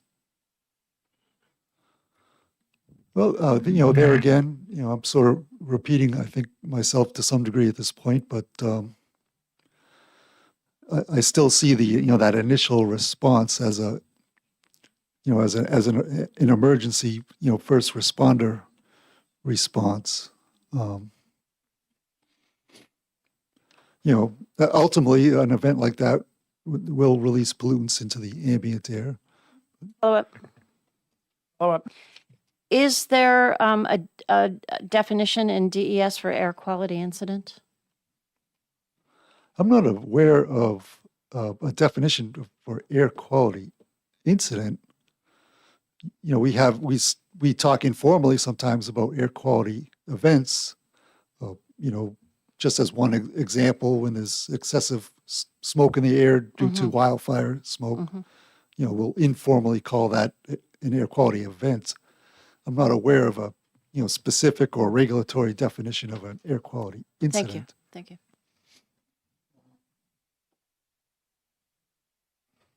Representative Ploget. Thank you, Chair, and thank you for taking my questions. But from testimony of years past, the air resource, if you could add to it, I believe only is authorized on 7 or other than particulates, ozone, you only have about 7 that you do monitor, but not incidences, but overall monitor. Correct. Yep. Our monitoring network is geared towards measuring the 6, what we call air criteria air pollutants, that federal standards have been set for. So those are the pollutants that our monitoring network is geared towards. Follow up? Thank you, Chair. And just for the committee, air resources have nothing to do with incident air quality. It's more or less reporting the overall air quality. Is that correct? Yep, that's a correct, fair statement. Yes.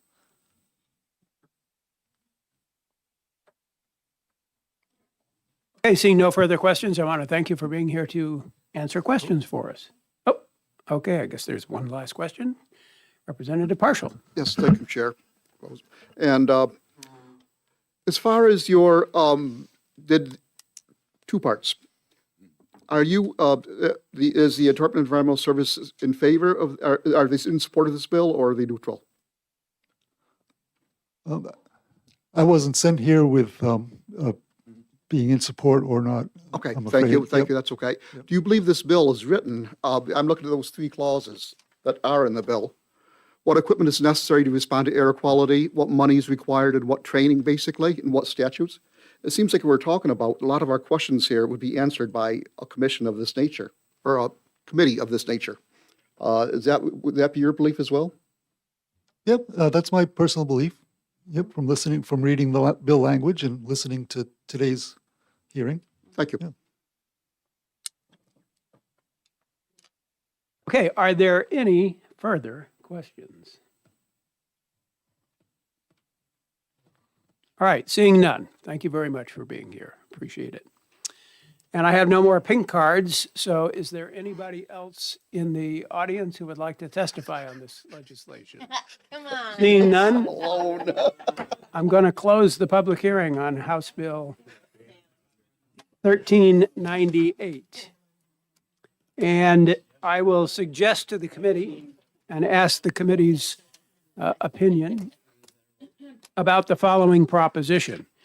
This morning, we heard a House Bill 1028, relative to the definition of renewable generation facility. And that was a bill that made a single word change, and it was kind of ambiguous about whether that word accomplished what the sponsors wanted to accomplish. So Representative Corman has drafted an amendment to that bill that he thinks, and we'll explain in a few minutes why he thinks, that the amendment will solve the ambiguity. So my question is, does the committee have the, since we have some time, have the interest in maybe executing this bill right now? Considering this amendment and executing this bill right now? Representative Vice Chair Thomas. I am kind of, but I'm a little hesitant because we haven't heard from any legal source or lawyer that can tell us, legally speaking, if this word or changes would make any difference whatsoever. So I'm kind of fuzzy on that. If anyone has any more ideas about what we can do, I'd love to have that question answered at least, just to know, because what we're talking about is something that the reason why it was brought up was the fear that if it was litigated, that it might go one way versus another, and we're about ready to vote on something where we don't know if that word's going to make it safe or not. So I'd like to hear from someone else if they have some other ideas, or maybe if we can get someone in here to ask that question. I don't know. Concur. Well, what about if we have a full committee work session and consider the amendment? And then we can decide after we've looked at the amendment whether we think an exec session is worthy. Absolutely. Okay. So the amendment is now making its way around the table. Did it go that way already? Okay. So in just a few minutes, we'll be able to consider the amendment. And I will ask Representative Corman to explain the amendment. Okay. It's working its way down toward Representative Kaplan. If he presents the amendment, can you speak to the amendment? The amendment number, in case you're wondering, is 2026 0504H. It's okay, okay. Okay, I haven't either, but yeah, we could. shall I start? Chair recognizes Representative Corman to explain this amendment. Thank you, Mr. Chairman. So during the hearing, I believe it was Representative Reynolds raised a concern about the placement of the word exclusive, the only added word in the original bill, that it said, which produces energy for resale solely by the exclusive use as a primary energy source, ... And I actually had the same concern that I was beginning to write down as Representative Reynolds was voicing his concern. And I thought of a clearer way to have the wording, and that's what appears in the amendment.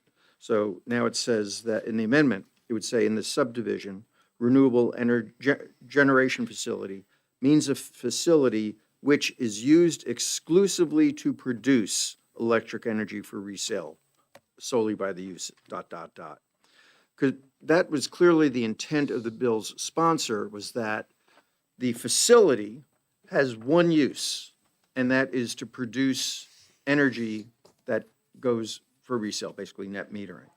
And my feeling is that this wording makes that crystal clear. So this word change would seem to clear up the ambiguity about what is the definition of the word facility.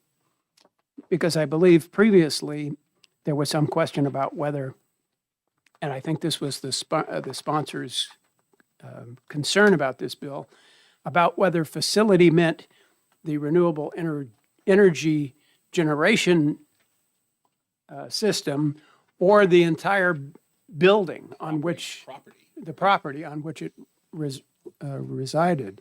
So this language change would clean up that ambiguity and indicate that the facility is that which is used to produce the electricity, not the rest of the property. Correct? Well, yeah, I mean, I think the sponsor's intent was that he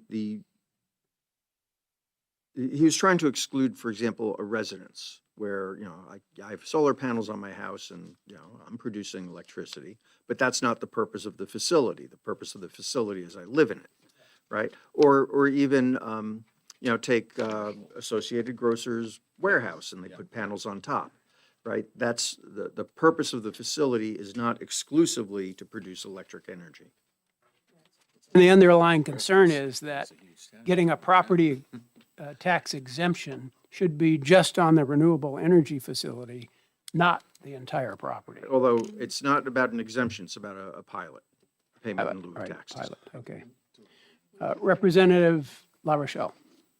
Thank you, Mr. Chair. Going towards Representative Swanson's original question about, suppose I decide I want to grow blueberries underneath my solar panels, would this provision prevent me from growing blueberries between the panels? I don't think it would. I mean, that wouldn't really be the use of the facility. The use of the facility, you set up a lot with panels, that's the use is to produce energy. If there happen to be blueberries, there happen to be blueberries, you Well, I'm might not be thinking able to do much commercial about that. blueberries, I'm sorry. Growing them to You want to have a blueberry farm. Right. Yeah, right. If you're putting a blueberry farm in there, now it's not exclusively for the use of producing energy. Commercial use, I think we're talking about commercial use. Before we go any farther, does anybody have an extra copy of the amendment that they could share with Ms. Kroll? Oh, you've got one, okay. She's all set, thank you. Next up is Representative Bernardi. Similar question. The hydro folks were telling us that through their licensure, docking places and fishing access for the pond above a hydro facility is part of the license to operate. However, it is clearly not producing power, so it's not part of the exclusive use. So I'm concerned that we may just have eliminated hydro from its potential to net meter or whatever because of this application.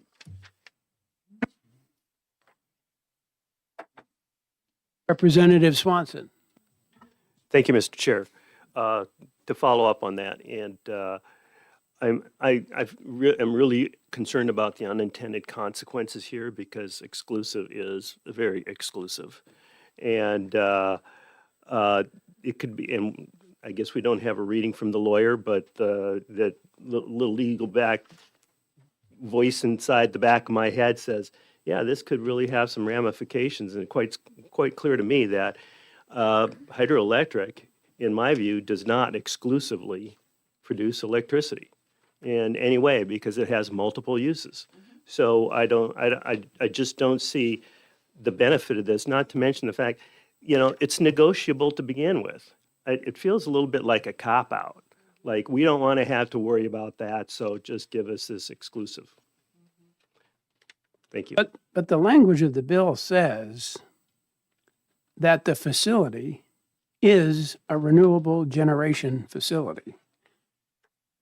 So even if we are talking about a hydro installation, wouldn't that language mean that the facility is just the part that generates electricity, the turbines, Well, not the rest of the dam or the building that's next to the dam or any of that stuff? My understanding is if you're doing flood control, you're going to be controlling the amount of flow through the dam and therefore through the turbines, and that's basically integral to the power generation capability. And if you're going to slow it down or do flood control, then you're going to impact how you can generate electricity.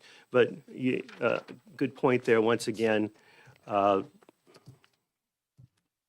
It's negotiable until you apply this. Chair Thomas. Thank you, Mr. Chair. Again, the more we talk about this, the more I'm getting more concerned. And trying to fine tune something is presenting other questions that have come up. It's very rare in my experience that we've had a bill like this come forward where no department weighed in on it, meaning that they would have had lawyers or some force behind them to have said what they were going to say. I feel uncomfortable with the potential ramifications of what Representative Swanson said and the concerns of the hydro people. I'm offhand, I like the language offhand, but without knowing what we're opening up here, I'm hesitant to really weigh in on it at this second. If I had some assurances from a person that could say something more legally about it, it might be different. Further discussion, Representative Harrington. To sort of follow up on what Representative Thomas just said, in the other sections of the law, 72, 74, and 72, 73, where it gives more information on this, it talks about the pilots program or the payment of lieu of taxes. But it says, uses the word may. So it says that the town and the entity that's seeking the lower tax bill may enter into negotiations on this. There's no requirement that the town absolutely has to do it. I don't know what precedent's been set on this, maybe because of years of every time someone's asked to do one of these programs, the town has always accepted it and at least gone into negotiations. I know most of them end up in some type of arbitration because both sides don't agree. But if the may means what it actually seems to mean, which is the town can just say, no, may not. I'm not going to enter a negotiation with you because we don't think you're meeting the spirit of the renewable energy thing here, or for whatever reason, then I don't see why we even need the bill. They said there was 8 things pending there. Maybe is there some way we can get a legal reading on that other section where it says may and see what that implies before we pass some law that we're not sure of the ramifications of. Good question. Representative McGee. Where I was going to is that as the language stands now, all the latitude rests with the subdivision or, the governing body. And it is an option that they can say yes or no. And so what we were hearing here today, and I asked about it specifically, that's when he brought up the fact that there were 8 pending people who have solar that want to also have a payment in lieu of taxes. So they want some kind of consideration given for the energy that they're producing. But it is up to the subdivision under the existing language to be able to say, you don't qualify as a facility, right? And so the language doesn't seem to be problematic. So we're wordsmithing this, and we may have better words now, or they're in the right order. But I'm not sure that it makes it, to Representative Thomas's point, any more legally satisfying for the towns. I think that they probably should be looking at each project separately and reviewing them for pilot, and the current language is sufficient for that. The word exclusive, I think, muddies it, in my opinion. So are you agreeing with Representative Harrington that maybe this I am. bill is not needed? Yep, and we're going to win the Super Bowl. Okay. So now we know the Patriots are going to win the Super Bowl.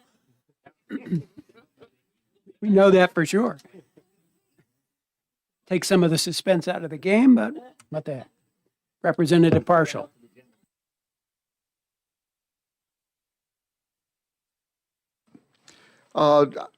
Representative Harrington, I think I agree with you on this whole idea of May.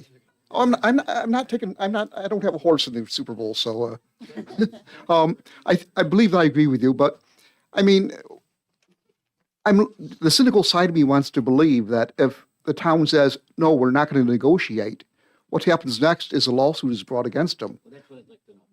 So either way, it's going to be an expense to the town. I mean, there's strong, compelling reasons for the town to not want to get engaged in this kind of thing. But I would agree. I would like some legal advice on this, and I do agree with, I think the majority, Doug Thomas among them, or Representative Thomas among them. May Mr. Chairman just respond to that?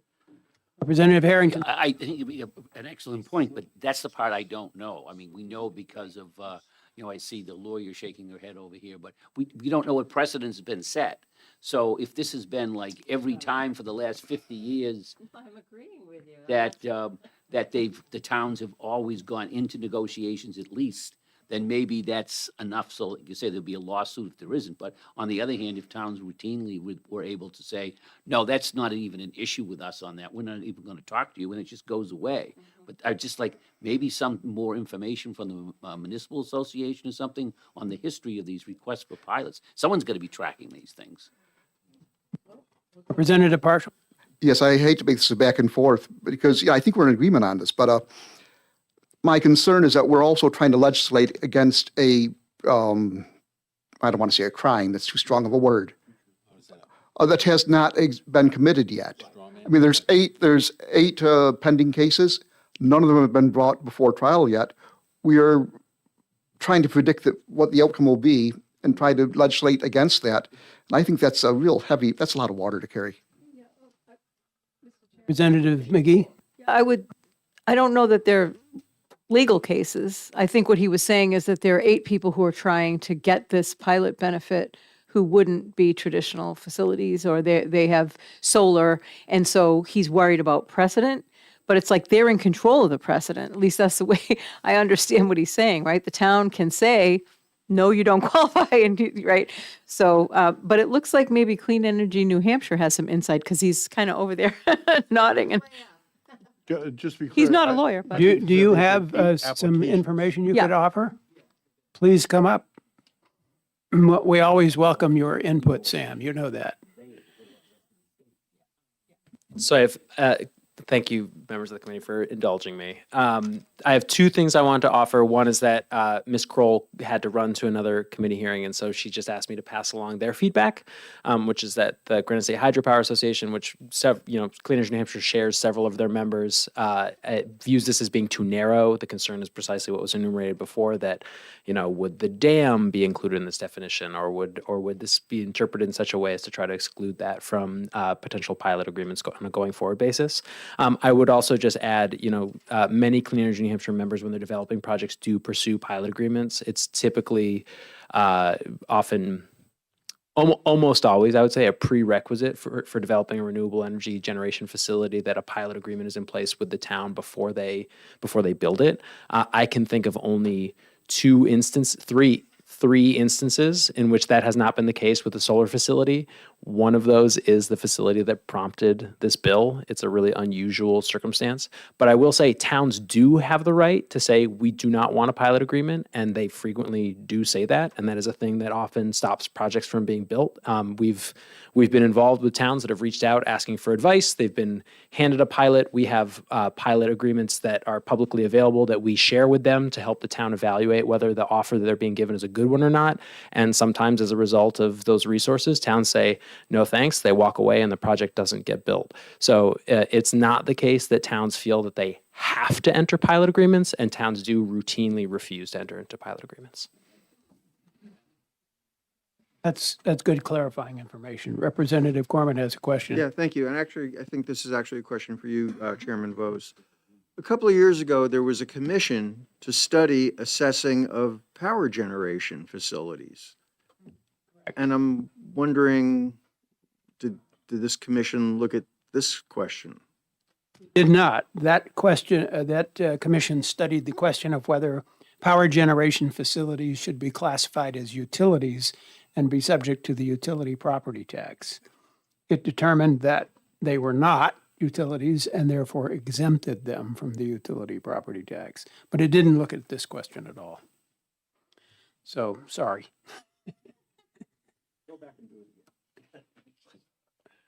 All right. Any further discussion of this issue? Okay, next question. Is there any appetite to exec this bill, or do we want to think about it some more? Yeah, in view of anything else, ITL is the safer course.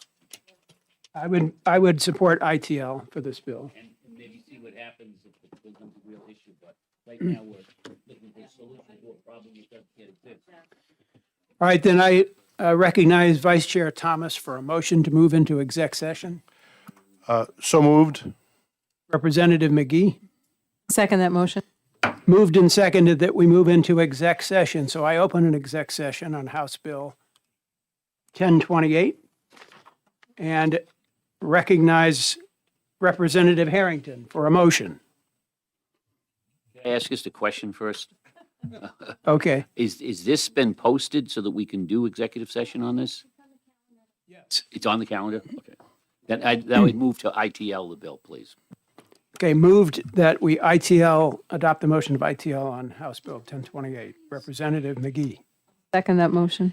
Moved and seconded that we adopt the motion of ITL on House Bill 1028. Is there any further discussion needed? Representative Swanson. Thank you, Mr. Chair. Do we have to consider the amendment first, or can we just exec on the bill and ignore the amendment? We can ignore the amendment because we're going to ITL the bill. Because we have determined through our discussion, I think, that the existing statute's use of the word may gives towns the options to say no about these projects, these pilot projects. The amendment does not remedy the issue with the original bill. Correct. Any further discussion? Yeah, I need to get the paperwork. So in just a few minutes, just a few seconds.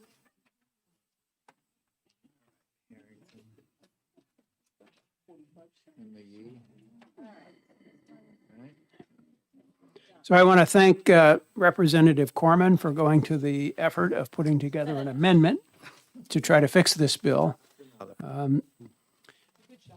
Frequently, when I go to chair and vice chair meetings, committee chairmen are reminded by House leadership that it is not our job to fix bills. Our job is to evaluate their merits and say yay or nay. But it's not necessarily to fix bills. So we don't actually have to create amendments to make fixes. But when we do, when we choose to do so, I appreciate the effort, Representative Corman, and I appreciate the discussion we had a few moments ago to decide whether this amendment was useful or not. So, you ready? Okay, I ask the clerk to call the roll on the question of ITL for House Bill 1028. Vice Chair Thomas, Yes. Representative Nodder, Yes. Representative Harrington. Yes. Representative Ploget, Yes. Representative Bernardi, yes. Representative Summers, Yes. Representative Mattson. Yes. Representative Schneller, Yes. Representative Sabor Duchenier, Yes. Representative McGee, Yes. Representative Partial, Yes. Representative Kaplan, Yes. Representative Thomas, Yes. Representative Corman, Yes. Representative Reynolds, Yes. Representative La Rochelle, Yes. Representative Swanson. Yes. Chairman Vose, Yes. 18-0. By a vote of 18-0, the committee adopts the motion of ITL on House Bill 1028. And Representative Harrington will write the committee report, and please have that to me by 5 o'clock this afternoon. Consent. And we will put this on consent without objection. Action. So this goes on the consent calendar. Okay. So I will now close the exec session on House Bill 1028, and we will take a 5-minute break and start our next public hearing at 2 p.m.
Okay, it is 2:00, so I'm going to call to order the public hearing for House Bill 1534 relative to utility default service and ask Representative Thomas Corman, its prime sponsor, to introduce the bill to us. Representative Corman. Thank you, Chairman Vos. Good afternoon, colleagues. Real pleasure to be here. I am Representative Tom Corman. I represent Grafton 15, which is Ward 3 of the, as you've heard this before, micropolitan city of Lebanon. And this bill is actually a request from the Community Power Coalition. And we actually had a bill that was eerily similar to this last year. It ended up getting tabled in the House, and I thought it's worth bringing back to look at one more time. It's also similar to a bill that we'll be hearing, I believe, next week from Representative Harrington relating to default service. So the committee might choose one over the other or both. At any rate, the gist of the bill is this. The utilities, when they offer default service, they are supposed to be offering it not at a profit, not at a loss. It's supposed to be a complete pass-through. But when the rates are set, that is before they know some of the costs. And in particular, with the PUC, shall we say, encouraging the utilities to be going out to the day-ahead markets much more frequently. The utilities might not know how much they're really going to end up paying for default electric service. So it could be that they end up paying too much, could be that they end up paying too little. If they end up paying too much, they're entitled to be made whole later on in a future case. So in that case, how does that happen? How do they get made whole? And what this bill says is the following. The people that benefited from the utility actually not charging enough in the first place were the default service customers. So the people who should be making it up should only be the default service customers. It shouldn't be someone on community power. I'm on default service because I net meter. So if I'm not paying enough in one period, then in the next period, somebody who's on community power shouldn't be paying to make it up for me. So it's trying to really make sure that we have the right sandboxing here. Default service customers are default service customers. They're the ones who gain the benefit or will have to help make up the loss if the amount charged for default service is incorrect. So that's the gist of the bill. There are plenty of other words in the bill, and these were put in really by the Community Power Coalition. I'd rather not address them. But if you really want me to, I will. I will point out that the bill does talk about, instead of purchase power agreements, it talks about utility default service or purchases of power, capacity, and ancillary services, because those are also other things that get purchased and really go onto default service. So with that, I'm happy to take questions. Questions for the prime sponsor. Thank you. Representative McGee. Thank you, Mr. Chair, and thank you, Representative Corman, for taking my question. So the purpose of the bill then is to resolve the cost shifting, is the way it's been referred to, the over-under charges? Yes, I don't know that well, it's cost shifting if the utilities actually are then putting the correction into non-bypassable charges. So if they put it into stranded cost or distribution, then the non-default service customers are also kicking in on that. So the purpose of this is to say, no, it should, if it's the default service customers who are benefiting, they're the ones who should be paying later. The follow-up would be is, in your pursuit of bringing this bill back, have you had any pushback from anybody? Or are people in general agreement? I've discussed it with the Community Power Coalition, and I haven't discussed it with anyone else. Representative Thomas.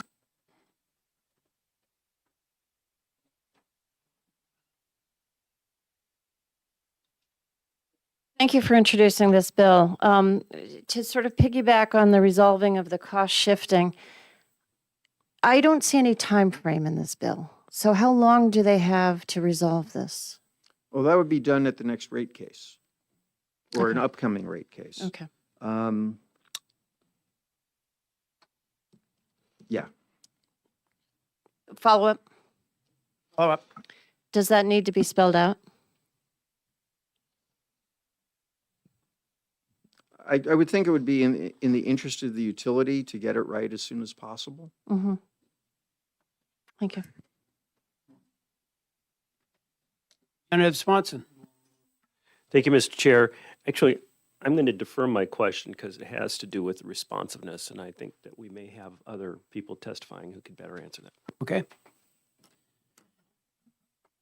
Let's talk to some of those other people then, and thank you, Representative Corman, for introducing the legislation. Let's hear next from Matt Young from the Department of Energy.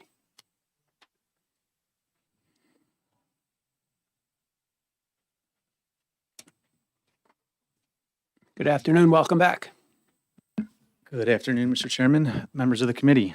For the record, my name is Matt Young. I'm with the New Hampshire Department of Energy. The department is neutral on the bill. And we do believe this is a kind of a policy decision for the legislature, but I do hope to provide, I guess, just some context. First, I want to thank Representative Corman for that good explanation of the reconciliation process. Maybe I can just maybe backfill a little bit to Representative Thomas's question. Currently, well, I guess what has happened in the past is that the utilities typically reconcile annually. They come in their June default service filings, and that is when the reconciliation rate is explored and ultimately set. That is in some flux at the moment. It may move to a 6-month period, but I think that is still part of an ongoing, I guess I'll call litigation, part of a docket. So what does typically happen is the utilities come in for the reconciliations, whether it's an under or over collection, that is looked at by the parties, the department, the OCA, any other parties to the docket, and that is the prior period under or over collections that are referenced on line 12. And so the parties do review those costs, where they came from, and whether they're calculated correctly, things like that.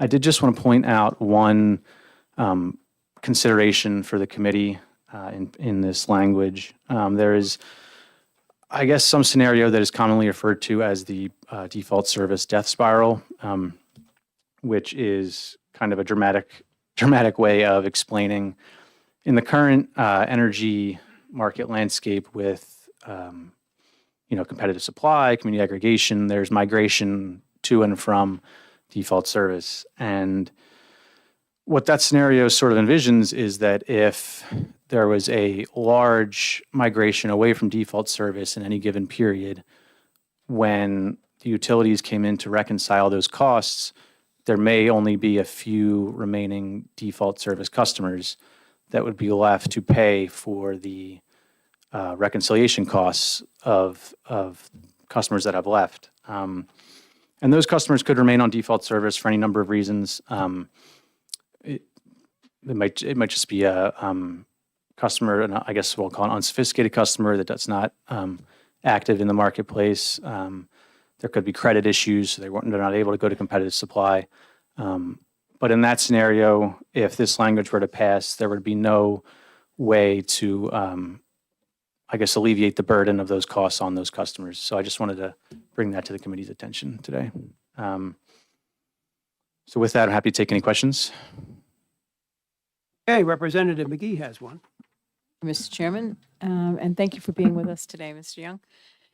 Young. So I have heard of the death spiral before. Can you give us some more information around how likely that is, or like where we're at in terms of, are there any issues around the dispersal of these over/under charges as it stands today, or? So the utilities do file quarterly migration reports, and as of December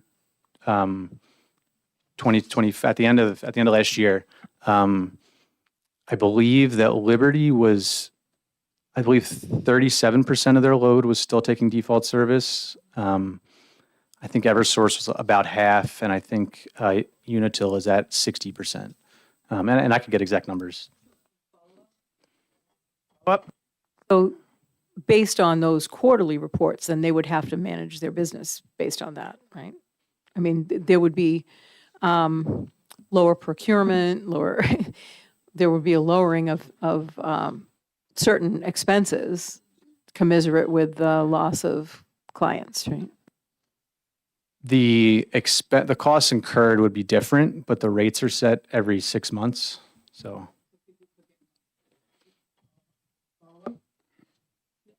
No, I'm good, thanks. Representative Harrington. Thank you for taking my question. This whole thing with the death spiral and everything, I'm trying to get this straight. So it seems like there's two ways you could look at this then. What you're saying is the rate gets set, and it turns out like maybe like this winter, where the actual costs that are being purchased in the competitive market rather than on fixed price contracts are much higher than expected. So therefore, the utility needs to recover their costs. And those costs would then have to be paid by somebody. And on one side, if you're saying, well, they're paid by all customers under the distribution rate, of course, so all customers, then people who opted to say, no, I'm going to go with this default service provider because I think the prices may be too high, because I like them better, because they give me more wind power, or whatever reason does that, they would then be penalized for something they never signed up for. So that's one side of the coin. Now, the other side with the death spiral is if we had those charges that would need to be extra recovery, so the next round of default service was going up quite a bit, then a lot of people would say, well, I'm not going to stay with the default service because, I'm going to switch to a competitive supplier. And then the number of people on default service would go down, so the cost per customer of recovering those overcharges would go up. So it seems like part of the problem to reduce this would be minimizing the amount, or certainly reducing or capping the amount of default service that's set by going out to the competitive market rather than having fixed price contracts. Because if it was a fixed price contract or 80% fixed price contract or whatever, then the utility would say, okay, I'm going to charge you 11.5 cents a kilowatt hour. And that chances are it might vary a little bit from then, because I've got 20% I'm getting in the daily markets, but overall I know what my costs are going to be, so there's not going to be much fluctuation. Would that seem to be a better way of controlling this? Because it's like there's two, either customers who choose competitive suppliers get penalized, or the default service could run into the death spiral under the present system of having a large amount of money bought in the daily markets rather than having fixed price contracts. It's a big question, but I think you're following me. So I'll try. I think that the department looks at the migration aspect more so than the self-supply aspect in terms of this bill, right? So if it's what I was referring to is more of people leaving default service, and then there just be more costs for the smaller amount of people, rather than, the delta of reconciliations. I can follow up. Okay, that's one side of the coin, if you will. Okay, we go down that route, and then the default service gets higher, so more people leave and so forth, and there's your death spiral.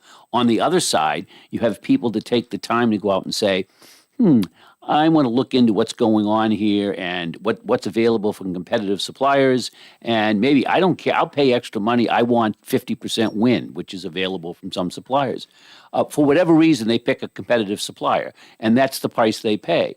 Now, 6 months later, because when the default service rate was set, what turned out to be too low because of whatever reason. So now we want to turn around and say, well, even though you didn't take default service, we're going to penalize you and put an extra surcharge on you and make you pay extra for something you thought you had gotten out of.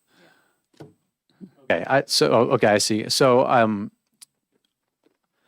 I think I could respond to that in this way, that the department still, and I think all parties still try to adhere to the cost causation principles of rate making, right? So, default service customers should pay for default service costs. I think I was just pointing out kind of the extreme example of what would happen if of customer migration. All right, thank you. Additional questions? Representative Schneller. Just to clarify, so understood, Mr. Young. First of all, thank you, Mr. Chairman, for recognizing my question. It's not so much the default service customers that I think Representative Harrington was suggesting. It's the ones that had selected an alternative provider. And they would be penalized for having made a decision, let's say it was entirely cost related, keep it sort of contained. They would be penalized by incurring charges that were completely irrelevant relative to what they selected. And I'm a little bit confused as to where the department lands on that.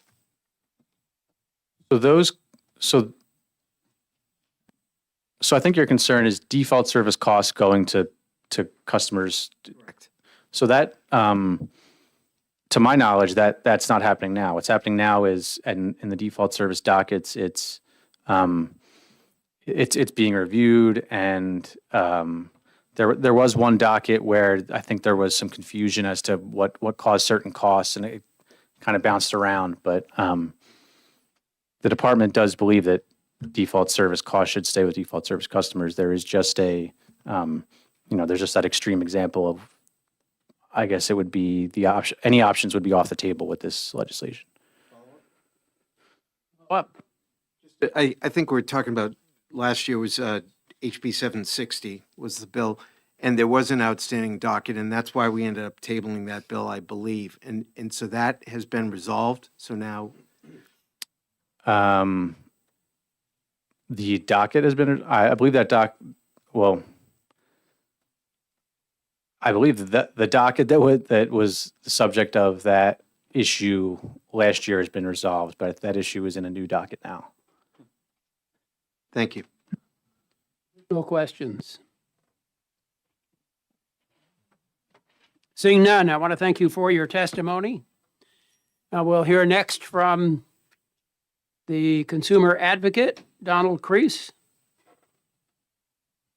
who we have not, I don't believe, seen so far this year. So welcome, Mr. Crease. Thank you, Mr. Chairman. This is indeed my first visit with this committee so far in 2026. And so for those who either don't know me or don't remember me, my name is Donald Crease. I am the consumer advocate. My job pursuant to RSA 363-28 is to represent the interests of residential utility customers, and I'm here testifying today in support of House Bill 1534. To me, the most important three words of the bill are the three new words that the bill would insert into the RSA 374 F3VC, which is to say, or to clarify, that the purpose of utility default service is to minimize customer risk. The fundamental purpose of electric industry restructuring, as it was initially adopted by you or your predecessors in 1996, which is 30 years ago, it's amazing, was to take the risks associated with building and operating electricity generation facilities and transfer it away from customers and place it with the people who invest in those facilities because they are better able to bear it, particularly because electric customers are captive customers. So over time, for various reasons, the purposes of utility default service have become muddled.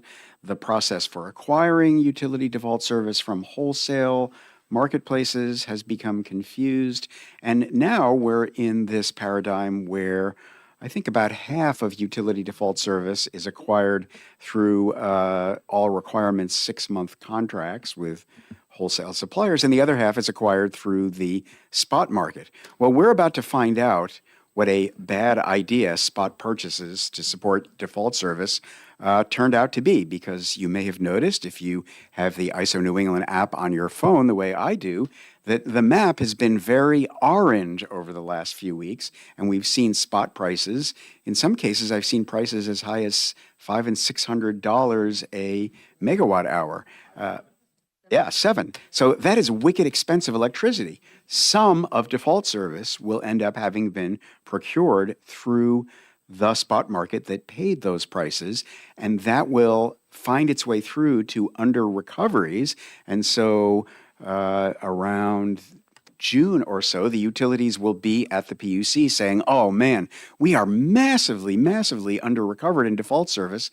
And so we need to recover that, and we need to recover it from default service customers that are taking service starting in August. And, you know, there's a timing problem, right? Like the default service customers who are taking service in the second half of this year are not necessarily the same customers who were taking default service in the first half of the year when prices went crazy because we've been having a cold winter. So you have sort of some fundamental fairness and retroactive rate making problems. And you've been talking about the default service death spiral and the question of what do we do when the utilities are under recovered in their wholesale default energy service accounts. We think ultimately the answer is to find a way to not impose those under recovery balances on ratepayers. And the idea that we've been kicking around at the OCA basically involves letting the utilities take on the risk of default service acquisition and then telling them that they either have to eat or enjoy the results of their market purchases. We like the idea of procuring default energy service through the competitive market by encouraging utilities to engage in or purchase electricity futures, because we think that there's some money to be saved that way.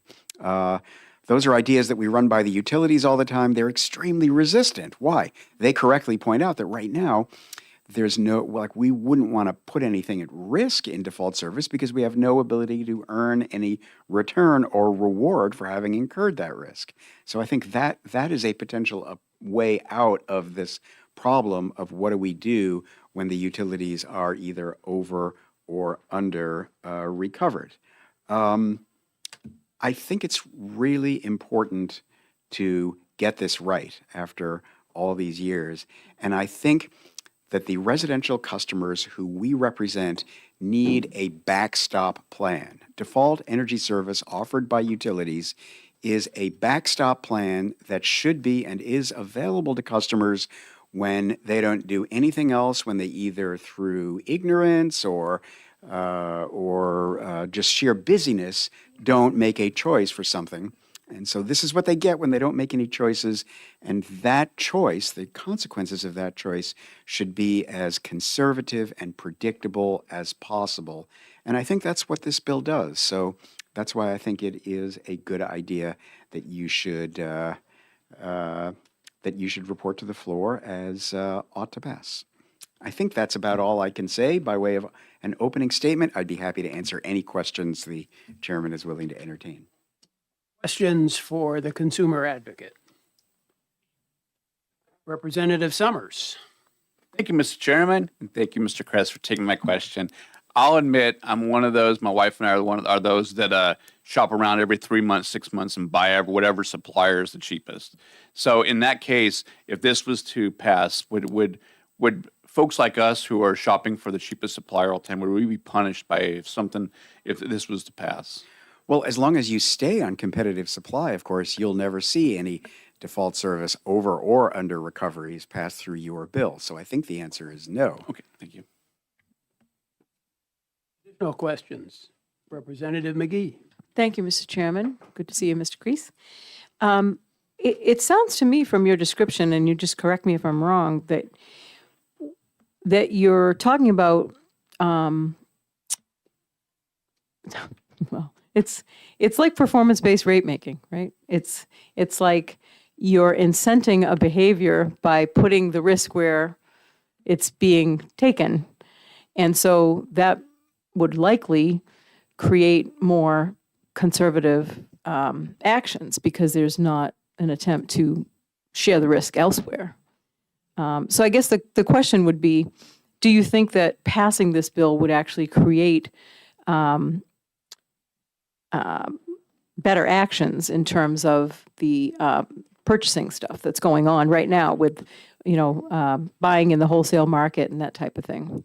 Because that can go both ways, and I don't think just because we've had some success with it that it means that that's a good long-term strategy. So if the risk was put back on the utilities, as far as the procurement piece goes, being on their decisions, then do you think that would inspire them to make better decisions? Is what I'm trying to say. The answer to your question is yes. And, it's not about morality or anything like that. The procurement teams at utilities are experts, right? They know how to play in the wholesale market. You and I, Representative McKee, busy doing all of our other stuff, I don't know how to play in the ISO New England spot market, so I shouldn't be exposed to that market. Yes, there are some risk premiums that get charged when we transfer risk over to other suppliers, but I don't want to be naked in the ISO New England spot market when the spot price goes up to $700. Like, I should just never be there. That's a bad place for residential customers to be, ever. Representative Harrington. Thank you. Thank you for taking my question. So it looks like we've got a situation here where you're saying that you want to minimize the risk to default service, which would mean that the utility doing default service should deal mostly with some type of fixed contracts rather than buying in the spot market, at least minimize that quite a bit. That would mean if they got a contract for 11.5 cents, it's probably going to be at the end of the 6-month period, right around 11.5 cents. If they eliminated a completely spot market purchase, it would be exactly 11.5 cents. But right now, do you think the law would drive the utilities if this was passed so that they would say, well, I'm not going to take any risk because I can't get it back, so therefore I'm just going to go with fixed price contracts? Or do you think that needs to be done by statute? I think that if this bill passes, the language in the statute will still say that utility default service should be procured through the competitive market. The competitive market could but doesn't necessarily mean all requirements 6 months contracts. My director of economics and finance has been trying to convince the utilities to look at buying electricity futures. Those are market purchases. That's a competitive market. But future prices bring some certainty. And so if the utilities buy electricity futures and it turns out that they're under-recovered or over-recovered, the idea we're into exploring is letting the utilities keep that as a way of encouraging them to get really good at making wholesale purchases. Because I have some sympathy for the utilities saying, all right, well, you put the risk on the backs of who's ever providing default service, but you're not giving us any reward. It's just like John Rowe, the former CEO of Exelon, famously said, the rat has to smell the cheese. Utilities need an incentive. They are profit-maximizing firms with shareholders who expect returns. And they should have some opportunity, if we're going to expect them to be creative and aggressive and focused and risk accepting, we ought to be able to give them some reward in exchange for that risk. Follow up? Follow up. So I guess what you're saying is that if they're going to take the risk, they should have the reward. And I understand that. Would you apply that to, just forget about energy futures, let's just say that they take the risk because they decide to go 50% with firm contracts and 50% in the spot market, and it comes out that works out well, that there's a surplus, and then they should be able to take part of that? Or if it's a deficit, they should be able to eat part of it. Is that basically what you're saying? Yes. Okay, all right. But we'll just quick follow-up.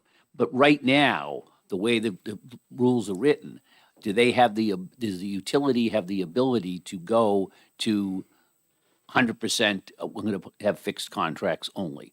I think they can't, right? The PUC has told them that they can't do that. Right. But the law would allow that. And I think this is a classic example of a realm in which both the PUC and the utilities need a bit of more direction from you smart folks. All right, thank you. Representative Thomas.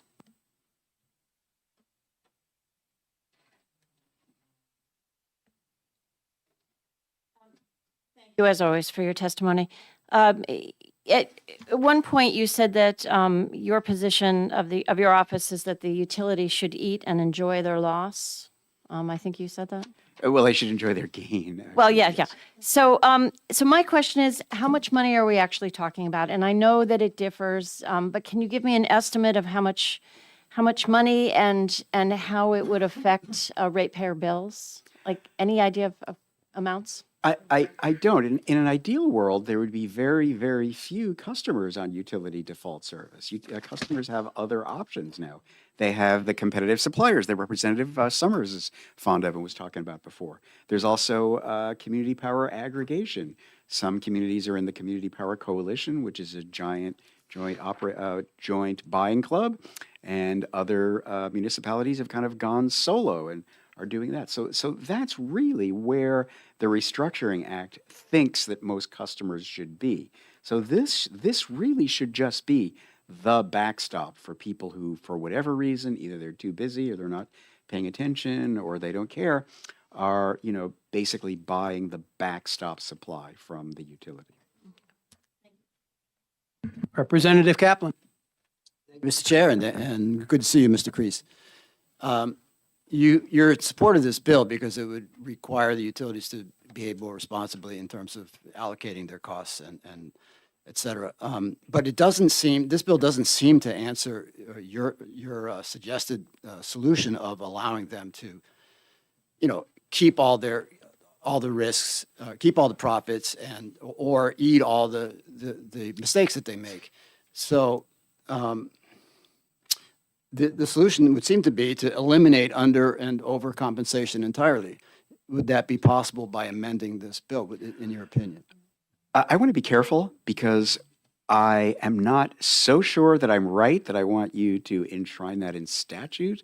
My vision is I want to vet that idea in front of the PUC in collaboration with the utilities and with some of the other stakeholders. I think the approach that I laid out where the utilities can keep some of the reward and take on some of the risk, I think that's permissible under existing law. It would also be permissible if you adopt this statute, which would, I think, drive things in the right direction. But I wouldn't recommend going so far as to enshrine that approach in statute because I'm still, I think it's an intriguing idea. I'm not 100% sure that I'm right. I'm probably the only person willing to say that, but. I agree. I think it's an intriguing idea. But now that you mentioned your trepidation, I think we probably not pursue that route. I wouldn't say it's trepidation. It's just uncertainty. Thank you. So the utilities have been asked to require a certain percentage of their energy supply from the spot market, and they're complying with that order from the PUC. Wouldn't it be incorrect to say that they've made a mistake if they buy energy at a high price when they've been kind of ordered to do it? That's true.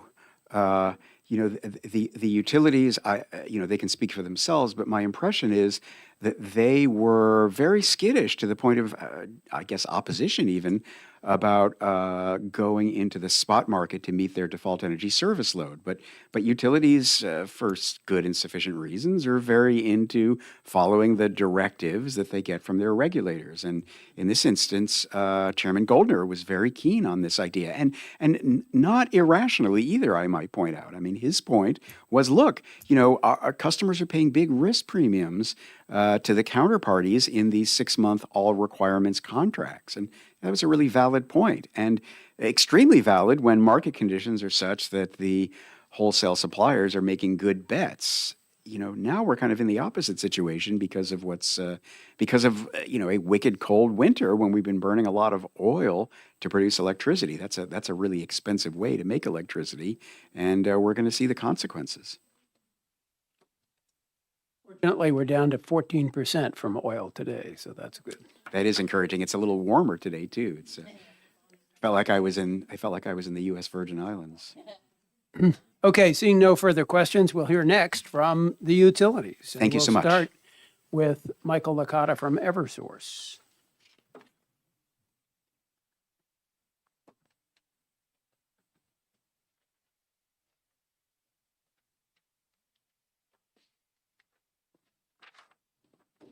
back. Hope you had a good night's sleep after yesterday's marathon. Thank you. No, well, you were all here, so I'm sure everybody was tired. For the record, Michael Licata representing Eversource. Appreciate the opportunity to testify before you today. We are in opposition to this legislation. As the sponsor said, this was largely a refiled version of HB 760 from last session. That bill was pending an inexpedient to legislate recommendation coming from this committee when it was tabled and eventually died on the table. At the time, the proponents of that bill said that it was filed because they were concerned about two utilities had made proposals before the Public Utilities Commission to recover default service reconciliations from all customers through a non-bypassable charge. And so, as has been previously discussed, and I can go into a little bit more detail on how we got here today. Today, right now, we are making 50% of our default service purchases come directly from the market. That's called self-supply. We're directed to set a proxy price at the beginning of the period, and then if those purchases are above or below that proxy price, there's a reconciliation at the end of the period. And so, end of the year, actually, as the DOE pointed out. So the commission did consider that proposal, and I believe one of the reasons that the bill was tabled was to await to see what the commission did. And the commission rejected the proposal. It was PUC Order 28148 in actually a Unitil docket, where they said, no, you need to recover these reconciliations from all default service customers. Eversource withdrew our proposal. So that is not on the table. It's not active. Just to take a step back, folks who have been on the committee for a little while might remember this, but essentially, we saw default service rates skyrocket after the Russian invasion of Ukraine. Essentially, a doubling of the rate. I think we went from around 10 cents per kilowatt hour to above 22 cents. And in response to that, actually, this committee did a number of work sessions to look at a bill that they had on hand. It was HB 159 to discuss the concept of laddering, which is the exact opposite of these direct market purchases. So laddering is simply that the utility enters into fixed contracts of varying lengths so that you're reducing your exposure to the market. That works really, really well when prices are going up because you have these contracts in place. However, when prices come down, now you're stuck in these more expensive contracts. So the committee opted not to do that, in part because the Public Utilities Commission told all of you that they were doing an investigation on default service procurement and pricing. And the outcome of that investigation by the PUC was to direct the utilities to procure a certain percentage of our default service requirements from the market. And the rationale behind that was because what we were seeing was the suppliers that we were entering into these 6-month fixed cost contracts with were acting like rational economic actors. They did not want to they were giving us a fixed cost, but there was enormous market volatility. They didn't want to get caught short, so they were building in what's called a risk premium, which was ending up being a lot of money. And so we were explicitly directed, this was not, as it seemed until the end of the previous testimony, like the utilities thought this was a great idea and we wanted to be more competitive and change how we do default service. Wasn't our idea. We provided lots and lots of information to the Public Utilities Commission about past historic prices and procurements. And ultimately, the PUC said, okay, there's value here. And I believe you've heard all three commissioners testify to this. And most recently, one of the PUC commissioners this year talk about the value that they perceive from these direct market purchases.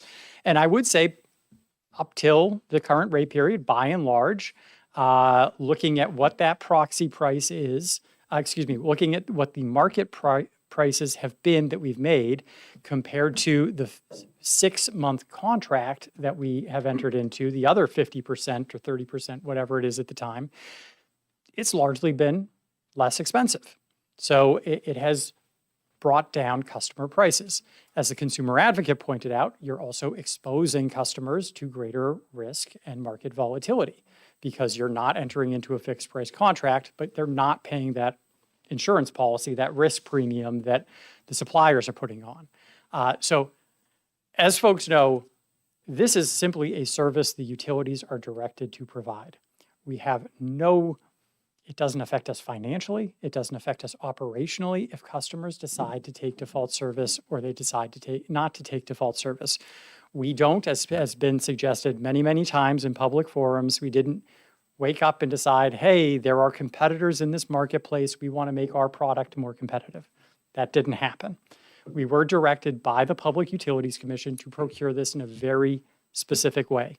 The proxy price that we set when we make the market purchases and we reconcile against, they told us very specifically how to set that proxy price. We provided lots of information to inform their decision, but the absolute manner in which that proxy price is set was not put on the utility.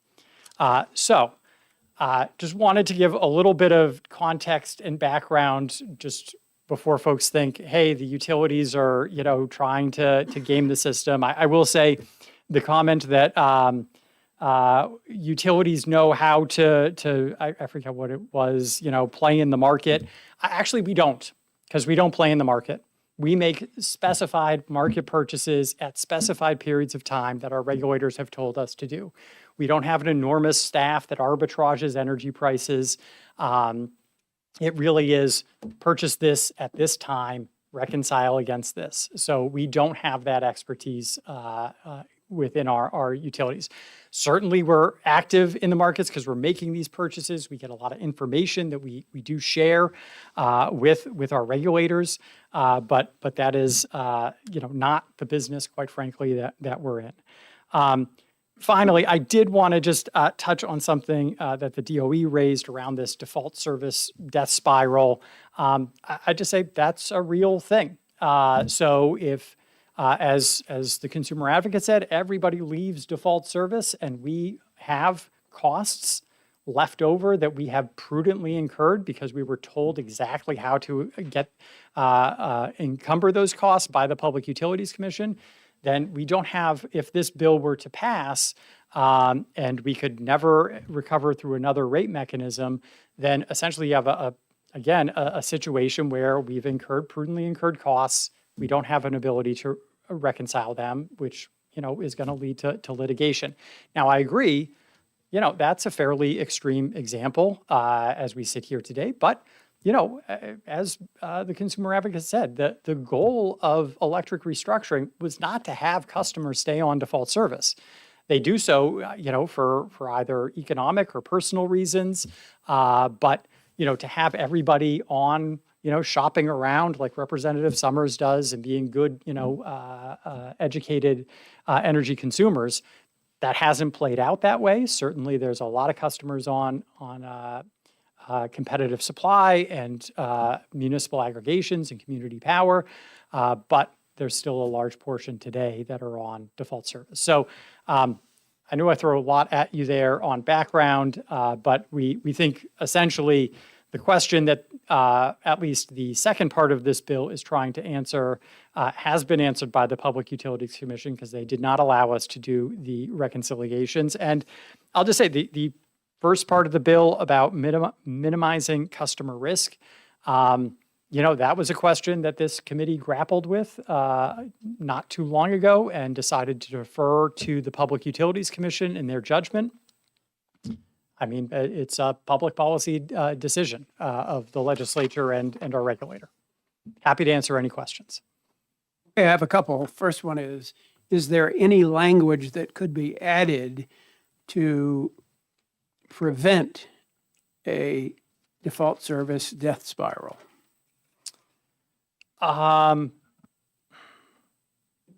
but I'm not sure would want to. Again, from sitting where I am for the utility, we truly are agnostic whether our customers take supply from us or a third party. And I don't think you would want to do anything to limit customers' ability to shop around, either go back to default service because other suppliers are more expensive or leave default service because they aren't. All we're saying is if you say, hey, if you encumber costs because of default service, and if it were to occur, this bill would foreclose flexibility for the regulator to determine another pathway for the utility to recover those costs.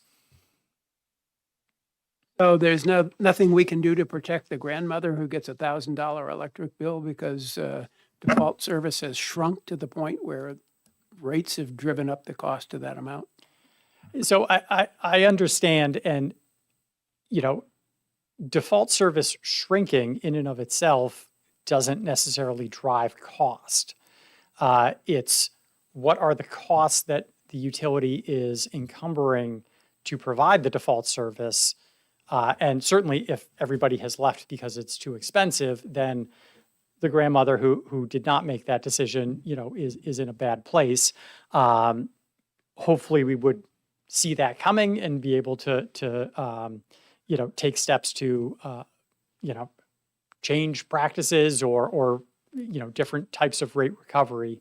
But just individuals leaving default service, this often gets said that, there's buying power, if you get a lot of people, you can get better pricing on energy. In my experience of working for utilities for many, many years, that's not terribly true. You don't kind of get a deal on volume. So just because you're procuring not a lot doesn't mean that you're exposed to a higher price. Earlier this year, the PUC showed us a graph that showed that for 5 months of 2025, New Hampshire and Vermont were tied for the very lowest electricity cost in New England. Was that the result of this wholesale market procurement strategy that the PUC asked you to pursue? I think there are a lot of factors that go obviously into rates. I would hate to speculate on the different cost drivers at that time. I will say our experience prior to this current rate period, and I will tell you, I look at the ISO New England app very often and have reached out to our procurement folks with concern. And so we'll have to see where obviously the market prices go. If it's been very, very cold, if it gets very, very warm, things change over the course of the 6 months. But that has been, I think, by and large, a cost savings to date. Additional questions, Representative Harrington. Thank you, Mr. Chairman. Thank you for taking my question. A couple of quick questions, actually, and then maybe a follow-up. I'm assuming it's the utilities' position that they don't want to enter into any type of structure that was presented by the consumer advocate where they'd be taking risks associated with procurement of default service, some of which they could make extra profits and some ways they could lose. That's something you just not want no part of. So I would probably want to double check with folks back at Eversource. I feel strongly that no, though the answer is probably we would not want that. And I would just also suggest you all probably wouldn't want us to do that either. You don't want us competing on default service. Right. I don't think you want to give the utility sort of a financial incentive to try to keep people on default service or have it be more competitive than the marketplace. So that's my sort of reaction sitting here. Follow up. Yeah, so the PUC decision, the 28-148, as it stands right now, you're directed to, and maybe another decision as well, directed to obtain 50% of the default service electricity from the spot market and any over or under charges when you true up could only be collected or refunded to default service customers? That's correct. So that was the Unitil decision, and that is how Eversource's energy service rate is structured as well. I will say there was, and I believe we talked about it at this committee, there was essentially a error with our allocation of load that occurred several years ago, where load was over allocated to large customers, which resulted in a significant under recovery from large customers.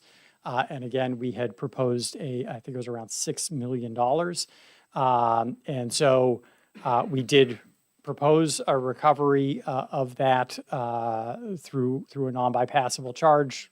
Again, the commission did not approve that, and in fact told us in a more recent order that they essentially disallowed all of that but $1.5 million, which we are able to recover from small customers. And just the rationale behind that and why we were suggesting a broader recovery is by over allocating load to the large customer group, you're actually lowering costs for the small customer group. So there were benefits associated with that, but that's the order. And I believe, it's still, I believe there's some appeals and ongoing legal matters related to that. Follow up? So you basically, what you're saying is you're opposed to the bill because as written, it wouldn't change the current practice, but you want the PUC to retain the ability to, in the future, change from that order that we just spoke of? So just on the first point, I don't know if this bill would require the Public Utilities Commission to change their current practice of ordering us to do a 50% procurement. I think what I heard I'm from- sorry. I was referring to, excuse me. Oh. I wasn't referring to that part of it. Yeah, I was I'm sorry. referring to the collection of over and under.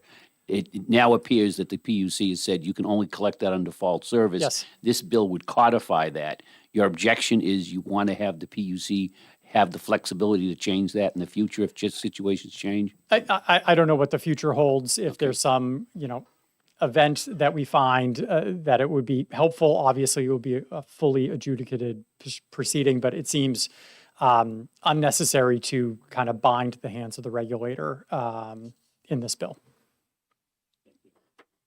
There's no questions. Representative Schneller. The clarification, thank you, Mr. Chairman. In terms of you talked about the default service and you're not convinced that there would be a downward spiral and therefore an increase in cost to, I think we were talking about an elderly woman in this case. How is that not possible? If the default service has a fixed cost base and you have a declining amount of revenue, read smaller number of ratepayers, small number of people paying, if you have a declining amount of revenue over a fixed cost base, how do you not increase the cost to individual ratepayers? Sure. So it depends what time frame are we talking about, right? So we set default service every 6 months, and so we do look at sales projections when we are setting that. So certainly, if there was a mass migration over a 6-month period of time, and we had fixed costs, then either from market purchases or from the 50% fixed price contract, then yes, that would drive up costs because it would be spread over a smaller amount. I guess I was making an assumption that, perhaps customers are not leaving solely because default service is getting more expensive. It's just, hey, they have decided to, go with a community aggregation or a third-party supplier for whatever reason, and that happens over a longer time frame. So essentially, fixed is only fixed for a 6-month period or maybe 12, but not indefinitely. Got it. Yes, but just the one caveat to that is, and that's correct, but over that 6 months, over that year, we are, making those purchases and either encumbering costs, additional costs, because the proxy was not set to was set below the market, or if the proxy was set above the market, then that's a benefit to customers. That would be a rebate back or a reduction in rates back. Thank you. Representative Kaplan? Thank you, Mr. Chair. So it seems to me that you're suggesting that this suggested legislation is trying to fix a problem that doesn't really exist in practice anymore. Would you agree with that? I think the second part of the bill, that's correct. I do think the first part of the bill, when we're talking about minimizing customer risk and the concepts that the consumer advocate talked about, ultimately, how risky, how competitive, how exposed to the market, that was a decision of the Public Utilities Commission, but the Public Utilities Commission, it enacts public policy set by the legislature. So follow up, would you suggest that in keeping with the first part of the bill, we ought to try to do something to solve the situation about where you make your procurements, whether it should be on the spot market or fixed, long-term fixed contracts? Should we have something in statute to clarify that, you shouldn't feel compelled to do one or the other, that it should be up to you? Or should we say, no, we just want to do fixed-term contract? Yeah, if the legislature does not believe that utilities should be making market procurements, then the legislature can certainly pass a law to do that. We implement default service in a manner in which our regulator has told us to do so. That's what it sounds like. Default service is sort of like a social service that we're providing. After all, it's a backstop. If that's the case, we ought to do everything we can to protect it from market risk. It's logical. It's a regulated utility. We either go one way or the other, right? Seeing no further questions, we have one more utility to hear from, and that's Alec O'Meara from Unitil. And I noticed from your card that Unitil is actually located at 6 Liberty Lane in Hampton. In Hampton, that's correct. So that's a connection between Unitil and Liberty. I suppose it is. I hadn't thought of it that way. Yes. Yes, for the record, my name is Alec O'Meara. I am the Director of External Affairs at Unitil. We have no position on this bill, and it's been said before, but I will say it again because it's an important point. The reason for that is we have Unitil, as do the other distribution utilities. We do not benefit, we do not profit from default service. Our role is to get default service on behalf of the customers who use default service under the directives that we receive from the Public Utilities Commission about how to get that default service. That's how we go about that process.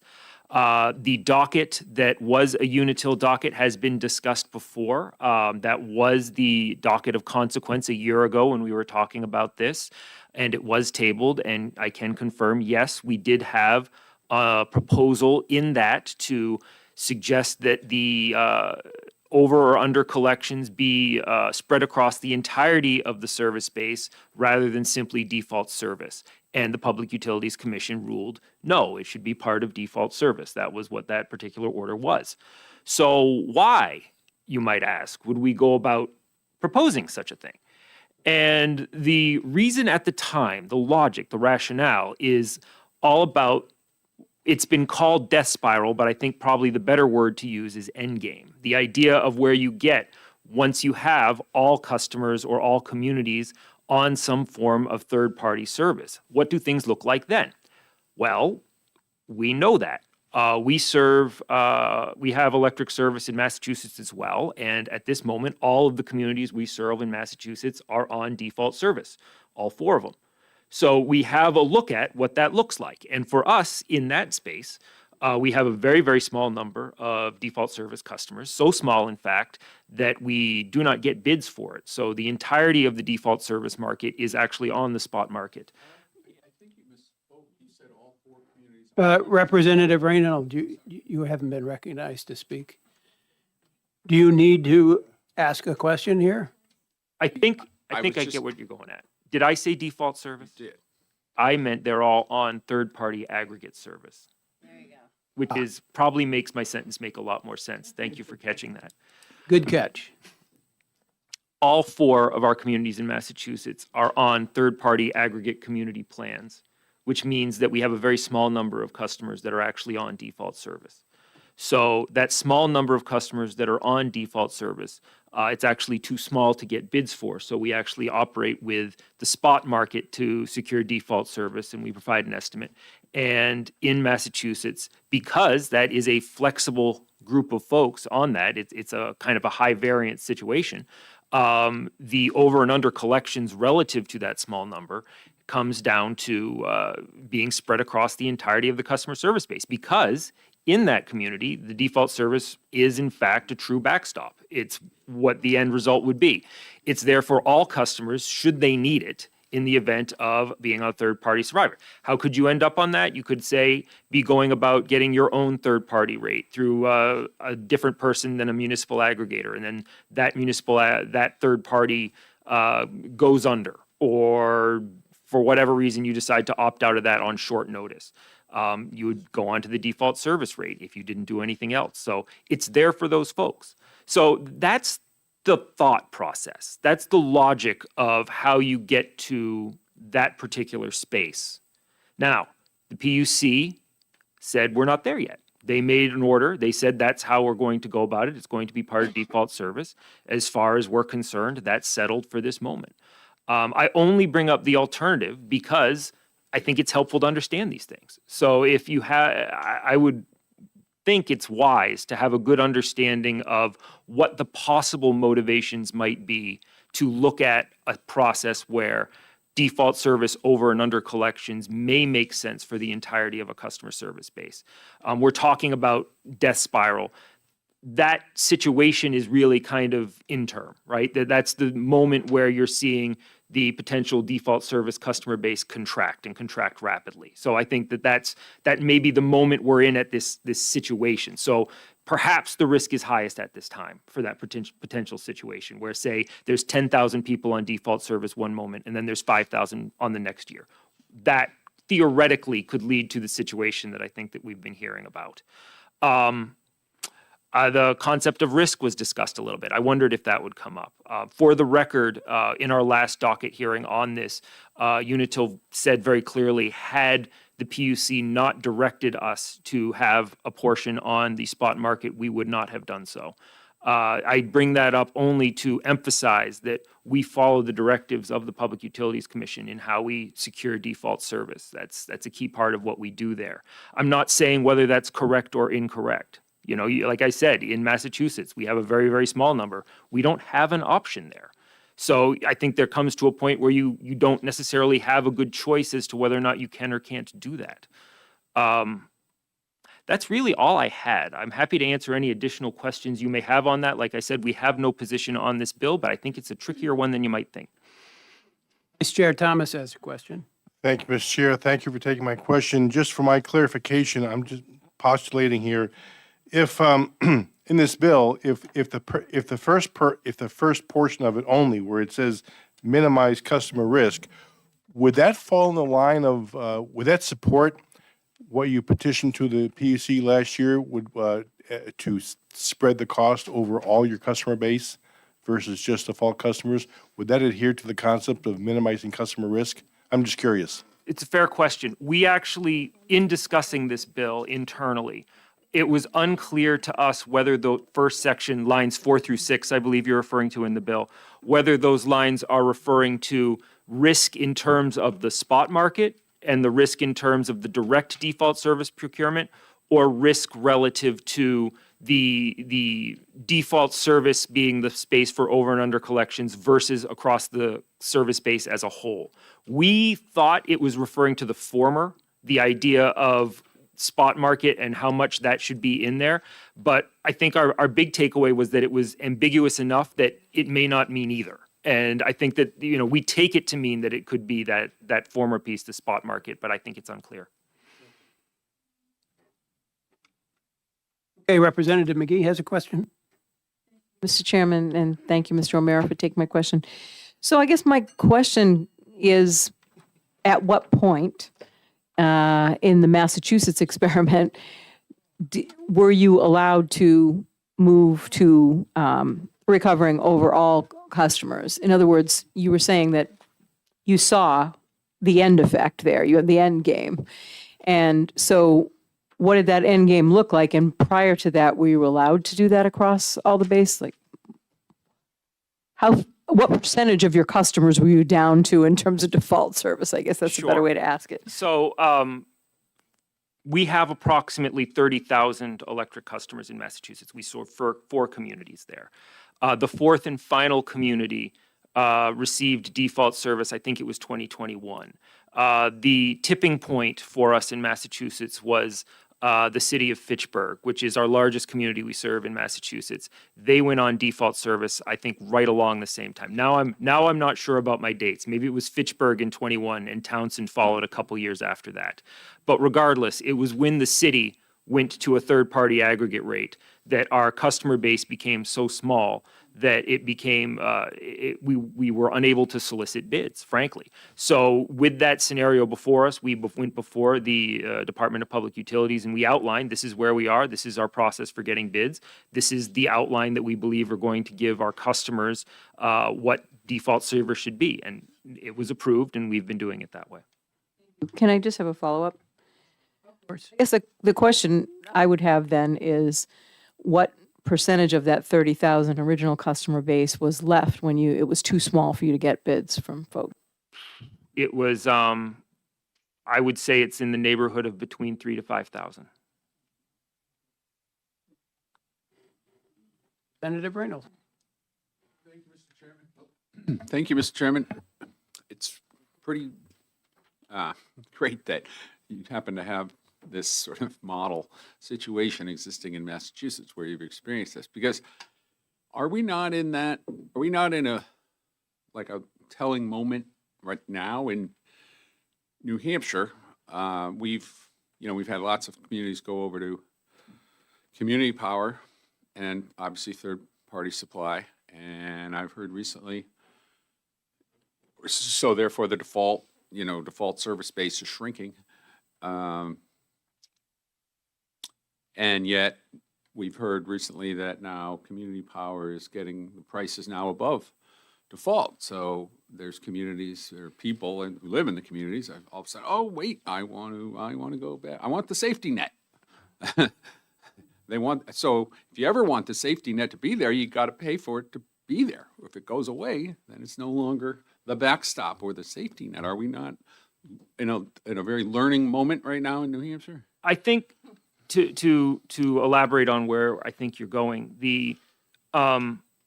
if there's one thing I can leave for this group, I think that one of the most important things to think of is that utilities do not see third-party aggregators as competitors. We are providing one service. They are providing a different service, in our opinion and mind. Our job is to follow the way the PUC outlines us to get default service, and that default service represents the cost of energy.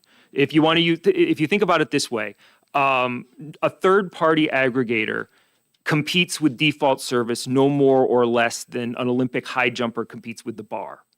Our job is to be the bar. We're supposed to have a rate that is set, that is out there, and the rules of that rate are set by the Public Utilities Commission, and then anyone else who is operating within that space has that rate to either be over or under and explain to their customers why they are over or under that rate. So I see us as providing that sort of service as opposed to the other kind. Analogy. I like the high jump bar analogy. To follow up on Representative Reynolds' question, I guess it would be up to individual towns to decide how they should advise their local residents about their participation in community aggregations. For example, in Epping, we just sent out on the town email blast a message to Epping Community Power customers advising them to opt out if they haven't already done so, because the community power rate has gone up so much. So that's something that communities can individually undertake if they so desire. All right, seeing no more questions, I want to thank you and give the last word on this legislation to the Community Power Coalition. I have a card here from the Honorable Clifton Below, but I'm not sure he's here. Oh, I couldn't see you behind the... I couldn't see you behind the pillar, but I'm glad you're here. The handout, just ignore it for the moment. I'll refer to it in a few minutes. I'm Clifton Belo, the chair of the Regulatory and Legislative Affairs Committee of the Community Power Coalition of New Hampshire, and I'm here in support of House Bill 1534. I would note that House Bill 1733 is a similar bill sponsored by Representative Harrington that you haven't heard yet. We also support that, and it's, either bill is an alternative for this issue. The reason we support this is because we think it's, fundamentally anti-competitive to allow the distribution utility to be able to recover under and over recovery of default service costs from all customers when no other supplier can do that. Community power aggregations can't do that. And part of the reason our rates are higher today, generally speaking, than the utilities, although it's not in every case and every month, it is because we had set our rates too low last year and we undercollected. So we have to recoup that. And I want to provide a little bit of context and background to this.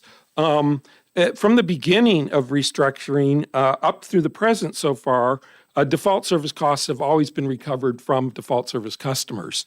The exception being certain net metering costs for which there was, particular statutory language that allowed a different kind of recovery. So there was, an annual reconciliation, which tended to be small amounts because the utilities had all requirements, contracts that were load following. So if customers came and went, so did their cost. And in fact, the spot market is somewhat similar, except that they have to estimate the cost in advance of knowing it. But this, how much you have to buy actually goes up and down with the customers you're actually serving. So to back up, when we launched, our rates were quite a bit lower than the utilities for a year and a half or so. And I think, the commission saw that, plus the recent high prices referred to 3 or 4 years ago, and saw an opportunity with spot market purchases to do better, because much of the time that is a lower cost, but not all the time. Prices can be volatile, and they can be high for an extended period of time, as they were last December and January and February, and as they are again so far this winter. In June of 2024, in their default service filing for the rate period that would start in August, Eversource forecast net under collections for their large customer group on the order of $6.5 million that they attributed to customer load migration, stating, quote, continuing migration of large customer load to community power aggregations and competitive suppliers appears to be a significant factor driving those increases to under recoveries. And in their testimony, which of course, only came 3 days before the hearing, and we were not a party to that proceeding at that time, they did propose it as an alternative to recovering through through their rates, that they be recovered from potentially the small customer group, residential and small business customers, or they also suggested they could be collected from all customers through a stranded cost recovery charge. In the order that followed shortly thereafter, the PUC directed them to defer recovery of the $6.5 million, allowing them to accrue interest on that under recovery, and make a proposal to recover those costs through the stranded cost recovery charge, which all customers have to pay. In late July, within a month following that order, we and the NRG companies filed a motion for reconsideration or rehearing, noting that the impact on customers not taking default service and the anti-competitive nature of the proposal, but also pointing out that the attribution of these losses to customer migration didn't make sense mathematically, because at that point they were still all requirements load following. And we stated that the significant under-recovery suggests the possibility of a flaw, deficiency, or recurring error in Eversource's metering, load settlement, electronic data interchange, customer information, billing, and or accounting systems, as there isn't a sufficient explanation why such a large gap occurred. Eversource responded, urging the commission to reject our motion, and said we had said more investigations needing. They said, quote, "There's no need for further investigation of the causes of the large customer group under recovery because those causes are well known. And the question before the commission is how and when that under recovery amount will be collected from appropriate set of customers." Well, as things proceeded, the commission said, we are going to address this. We'll do a supplemental order of notice, and you can, make your arguments in that next case, which we did. They still seem to be on track. At the same time, they were directing the utilities to get more of their power in the spot market and prescribing the methodology to forecast the rates. The proxy price was not being forecast just by the utilities, but it was under direction of the PUC. And, the PUC, it said very clearly our goal is to try to lower these costs. And they'd seen, and up to that point, our community power aggregation rates had been lower than the utilities. And they were, wondering why the utilities couldn't do the same thing. They ended up opening a separate docket for Eversource that went into the winter and spring of last year, but proceeded with Unitil's case. They essentially invited the utilities to make all a proposal to do this through the stranded cost recovery, all future under and over collections. Liberty declined to do that. They said, no, we think just recovering from default service customers makes sense. It was at that point that Unitil also made a proposal, a year ago last fall. I, in discovery, in these two cases, asked a fairly simple question, which is for the months going back to 2021 through the most recent available data, how much did you bill customers for, and how much did you purchase in load settlement for those customers? And that's where this handout comes into play. This became an exhibit in my testimony late last winter or early spring. And normally there should be a ratio between what is bought at wholesale, which is somewhat more than is billed to customers to account for line losses and transformation losses from high voltage to low voltage. That's generally estimated to be about 6 or 7%. So you will see forecast as filed, like on line 3, 1.077, which is because they assume a 7.7% line loss. If you go down to line 14, and, in the small customer groups, the most recent ones weren't that useful because it was a partial year and there's resettlement. So that changes things in terms of how much was purchased at the wholesale level. But when you go out as a little further out, for the period August of 23 through July of 24, which is sort of where this first started to arise, what you can see for the small customer group, they bought 2% more power than they billed for, which is less than the apparent line loss, but there's a reason for that, which is unaccounted for energy. All the exports to the grid from net meter customers aren't accounted for, so they end up in this thing called a residual, which adjusts the apparent or the actual line loss to something that seems like a line loss, but it isn't really because of the unaccounted for energy. So typically, across all customers, you'll see actual purchases in the wholesale market that are somewhat less than the actual line losses because of this unaccounted for energy. But that's, in the scheme of things, that's not huge. It's like a few percent. But for the large customer group, for the 6-month period, they actually bought 50% more, or 150% of the load that they billed for, which makes no sense. And then, for the 6 months prior to that, they bought 23%. They bought 23% more from the wholesale market in load settlement than they billed for.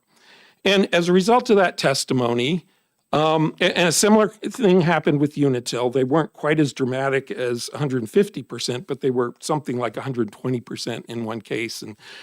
And both the utilities, which up until that point had said this is due to customer migration, they said, okay, maybe not. We need to look at this more closely. And they looked at more and more closely and said, I guess not. It didn't have much of anything to do with customer migration. And it turned out that in both cases, there were internal systematic errors, system errors. Some of it ultimately was attributed to human error. And up until that point, the commission seemed pretty, at the very least, receptive, if not promoting this idea of doing this through the stranded cost recovery charge. The problem that we were seeing is we did an extensive analysis that we filed as testimony in Eversource's case and Unitil's case, demonstrating that the proxy methodology that the commission had prescribed was more likely than not to result in undercollection of cost. And that the magnitude of potential undercollections was much greater than the potential overcollections. And I will say that in this past December, under cross-examination by us, sworn witnesses from both Liberty and Unitil did testify that they believe the proxy price was more likely than not to underestimate the cost of default service. So here we had a situation in which the commission seemed to have a vested interest in the proxy price methodology they prescribed, realizing that even if it undercollected, they could keep rates low by forecasting lower than what the cost might actually be and saying, oh, don't worry about it, utilities. If you undercollect, we'll let you recover it from all customers, including those who 20 years ago chose competitive supply and have not been on default service since. So that's the problem here. That's part of the problem. I will say with regard to the death spiral question, it hasn't happened. I think it's unlikely to happen for several reasons, but more importantly, the language in this bill would help keep it from happening. One reason is the utilities always have a new source of customers that are constantly being added to their utility default service. Because when a new customer signs up for power supply or distribution service, they automatically go onto the utility default service. They do not go onto the community power aggregation, even if that's operating as an alternative default service. There has to be some lag in which we ultimately, or whoever the municipal aggregation is, provides a supplemental, provides a notice and gives customers a chance to opt out for 30 days, and so forth. So it can take several months to pick up new customers at the very least. But the other reason is because there aren't simple mechanisms to avoid building up large over and under collections, which would cause big swings in the default service rate. And Unitil actually had a very good system for their large customer group before the commission started going this route of spot market purchases, which is they mostly bought for the large customer group on the spot market because it was a fairly small customer. And if they over and under collected 1 month, because the spot market prices were different than the monthly price. For large customers, the rate changes every month across all three utilities. They would then, during the following month, figure out what that over and under collection was likely to be and build it in and adjust the rate for the next following month. So they, on a continuous basis, within 2 months of the cost being incurred and over and under collected, were adjusting their rate to recoup that. So in a sense, it was like a differential thermostat control. They kept modulating the rate so that they didn't build up large over-under collections. More recently, we and others have advocated that they do reconciliations more often than annual because part of the problem is if you wait a whole year and build up a lot of under collections, customers come and go and you're no longer really reflecting cost causation. This is still sort of in litigation at the PUC, but initially the commission accepted our recommendation to go to reconciliation every 6 months, so you avoid this buildup of over and under collections, and you can course correct. Without going into it, the DOE moved for rehearing, and that's going to proceed. So that sort of provision's on hold, but it's still, I think there are mechanisms that can address that. In fact, Liberty pointed out their existing tariff that they've had for 20 years states that if they have a big over under collection buildup, they could file at any point in time to adjust rates to mitigate that. They actually asked for permission to do that, and the commission said no. under the prior chair, no, we don't want you reconciling more often than annually. The current commission said, no, every 6 months seems to make some sense. So in any case, those are my main points about this. You know, the irony is, but for me, a volunteer asking the right question and providing the analysis, everything seemed to be on track for the commission to approve this methodology of taking under and over collections and applying it to the stranded cost recovery charge, even though that's never what the stranded cost recovery charge was meant for. But when, you know, we revealed the fact and the utilities conceded that it wasn't what they thought, it was in fact, and they had to investigate more closely, it was an internal mistakes on their parts that led to the incorrect allocation of cost.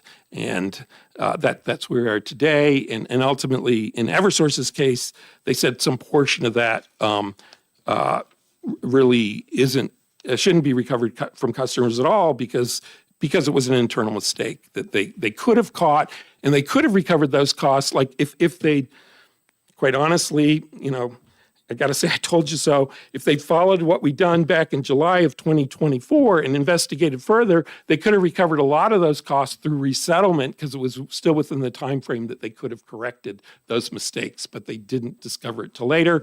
And I think both utilities said, we're going to adopt this method of comparing what we build and what we charged in load settlement to make sure we don't have that kind of deviation in the future. So thank you.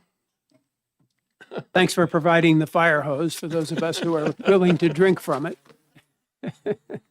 That was quite a lot of information. I have no more pink cards on this legislation. Does anybody have an absolutely burning question they need to ask? Representative Reynolds.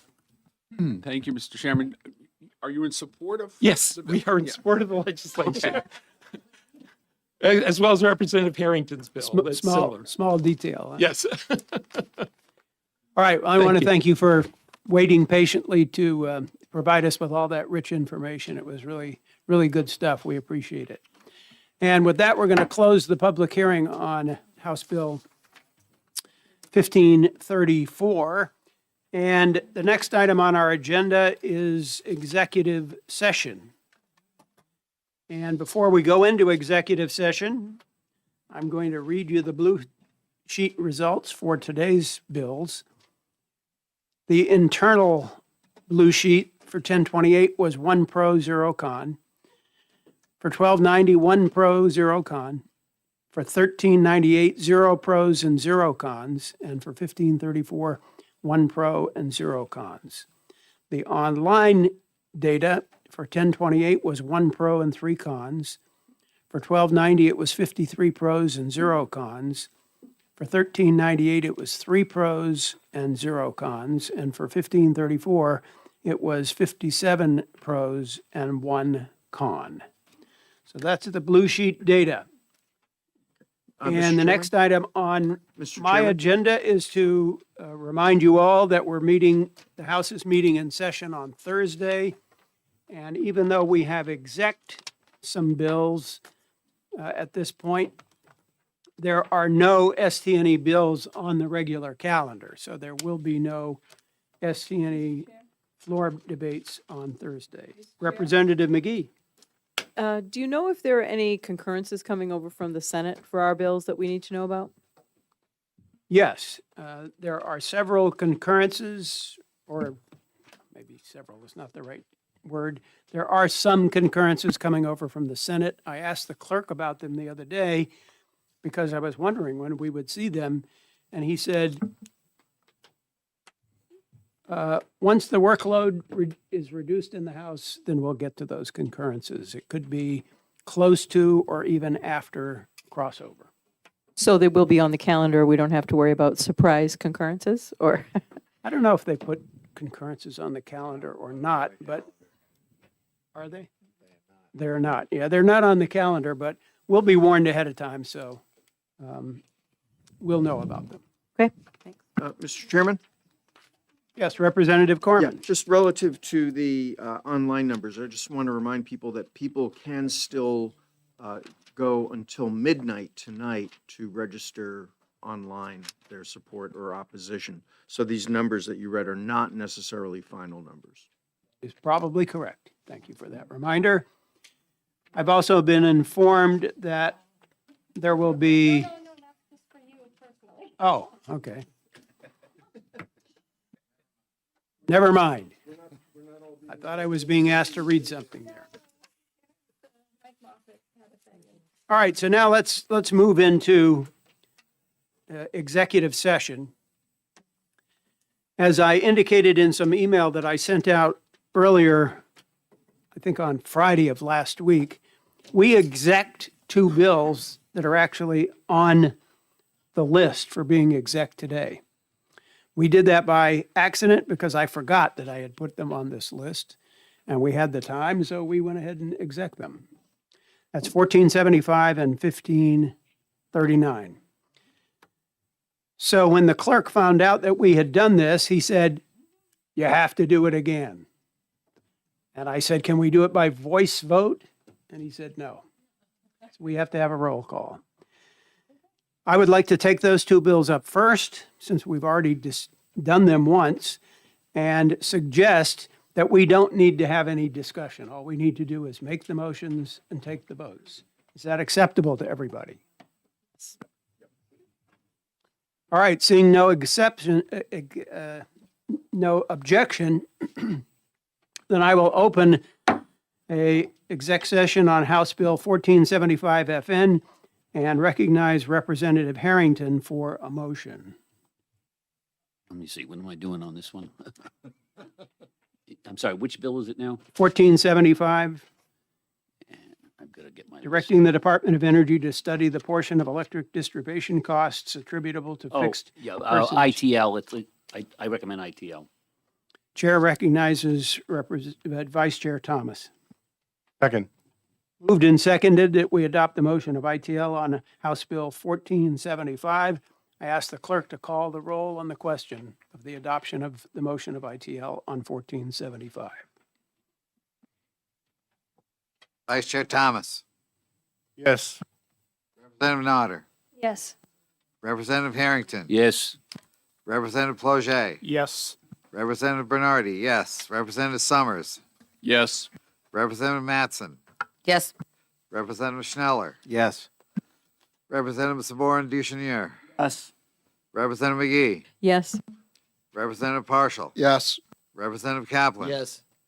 Representative Thomas, Yes.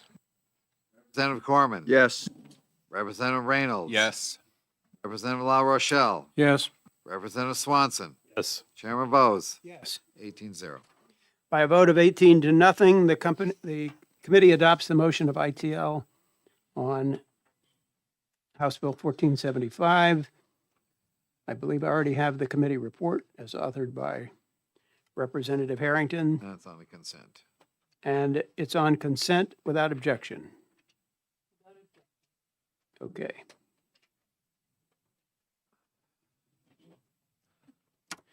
So we'll close that executive session and immediately open an executive session on House Bill 1539 FN, authorizing electric utilities to issue AAA-rated bonds for the purpose of storm cost recovery and infrastructure resilience. And I will make a motion of ought to pass as amended and offer Amendment 2026-0409H, which is the amendment that we adopted last Thursday. This amendment, Can you read that number again, please? 206? 2026-0409H. Thank you.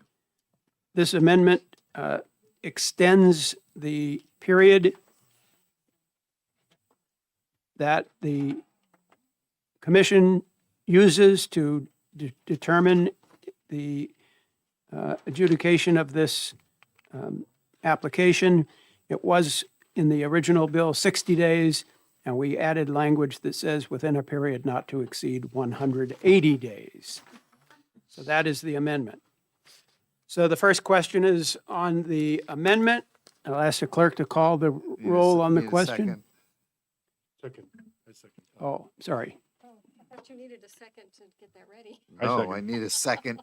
Representative Thomas. Second. Sorry, I meant Vice Chair Thomas. So it's been moved and seconded then that we adopt the amendment. So I ask the clerk to call the roll on the question of adoption of the amendment. Vice Chair Thomas, Yes. Representative Nodder, Yes. Representative Harrington, Yes. Representative Ploget, Representative Bernardi, yes. Representative Summers, Yes. Representative Matson, Representative Schneller, Yes. Representative Saborn Duchenier, Yes. Representative McGee, Yes. Representative Partial, Yes. Representative Kaplan, Yes. Representative Thomas,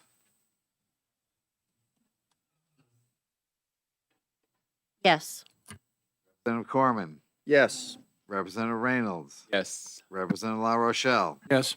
Representative Swanson, Yes. Chairman Bose, Yes. 18-0.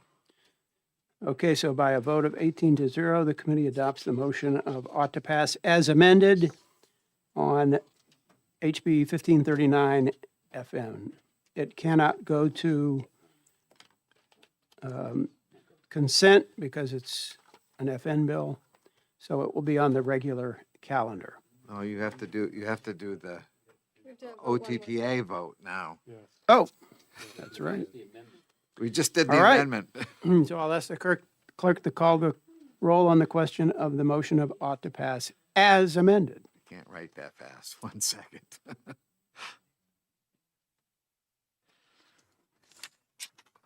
All right. Vice Chair Thomas, Yes. Representative Nodder, Yes. Representative Harrington, Yes. Representative Ploget, Representative Bernardi, yes. Representative Summers, Yes. Representative Matson, Representative Schneller, Representative Saborn Duchenier, Yes. Representative McGee, Yes. Representative Partial, Yes. Representative Kaplan, Yes. Representative Thomas,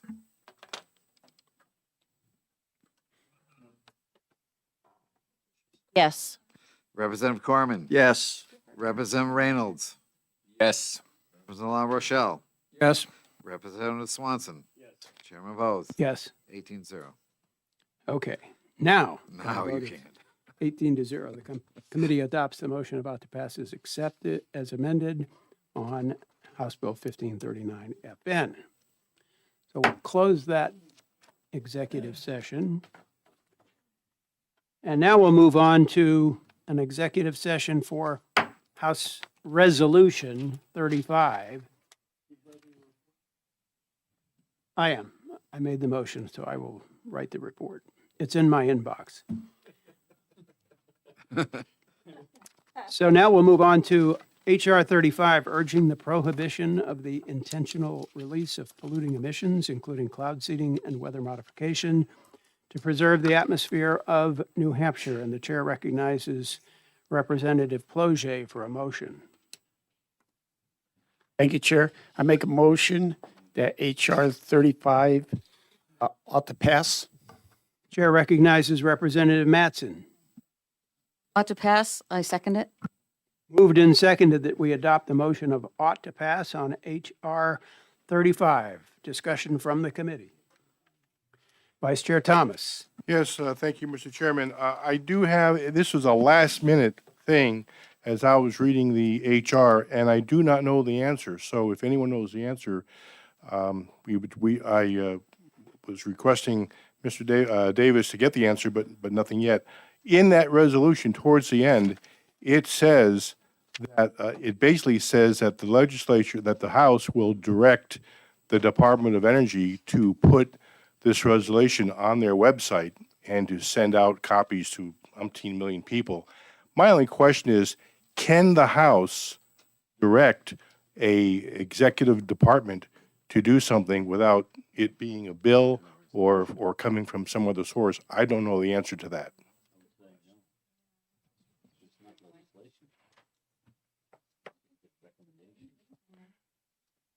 I will send a text message to the House Clerk.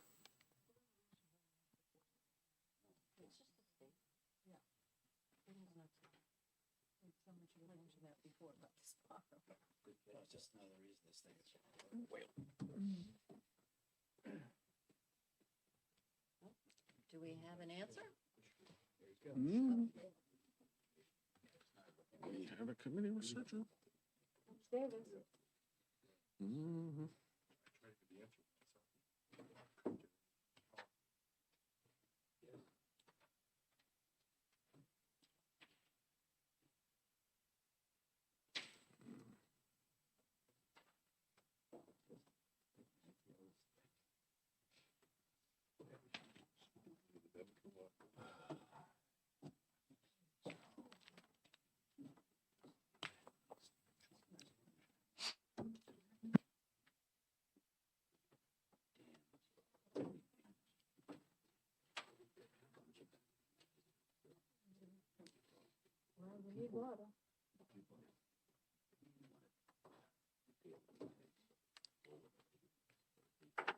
Okay, thank you to our committee researcher, Davis Allen, for finding out that the answer to the question is no.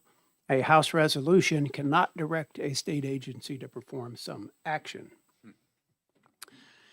So we would have two choices at this point.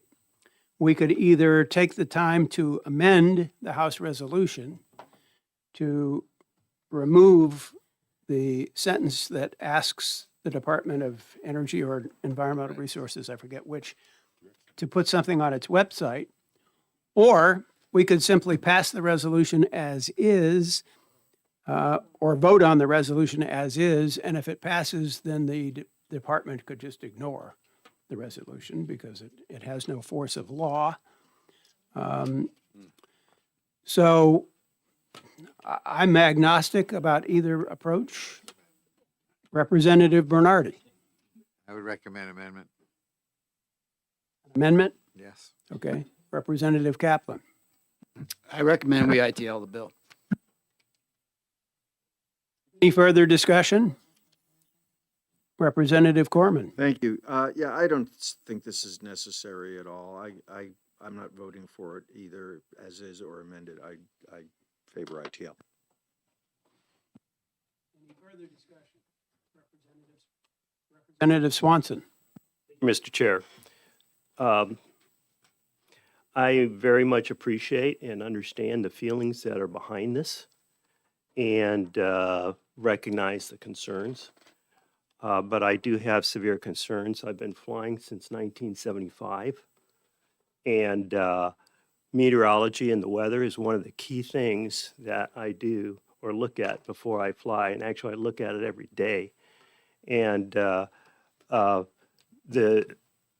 the lack of consulting a meteorologist in here, the notion that direction is being provided to federal agencies when the federal agencies are responsible for managing the weather concerns me greatly.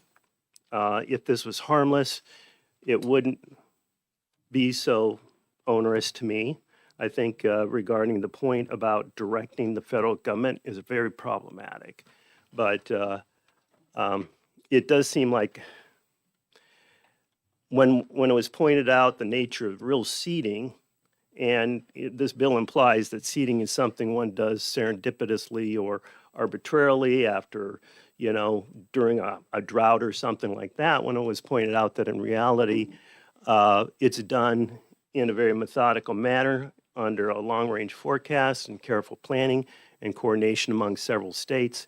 There's an inference or implication that this bill or this resolution doesn't really understand what's going on or what's being recommended. So I have concerns about this, and I'm going to recommend ITL on this.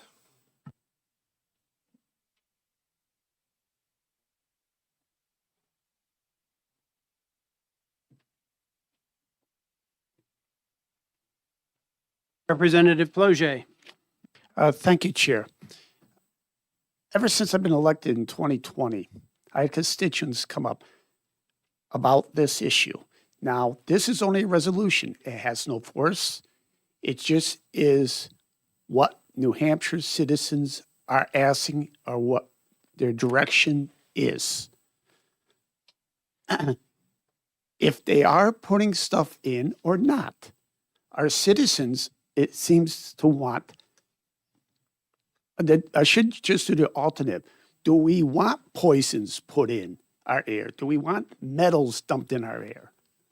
We're not going to stop it either way, but at least we can say New Hampshire does not want it. Simple as that. It's a resolution. Thank you. So would you be in favor of adopting the resolution as is, which would allow the Department of Environmental Services to ignore the direction to put information on its website? Thank you, Chair. Yes, I'd take it away because I'm expecting this to be ignored because the only thing that would be against it is because we're not banning carbon dioxide. Vice Chair Thomas. Thank you, Mr. Chair. I can understand the sentiment of my colleague, Representative Ploje. I could support this if we took out the shall statement of directing the Department of Energy, Environmental Services here in the state to do something.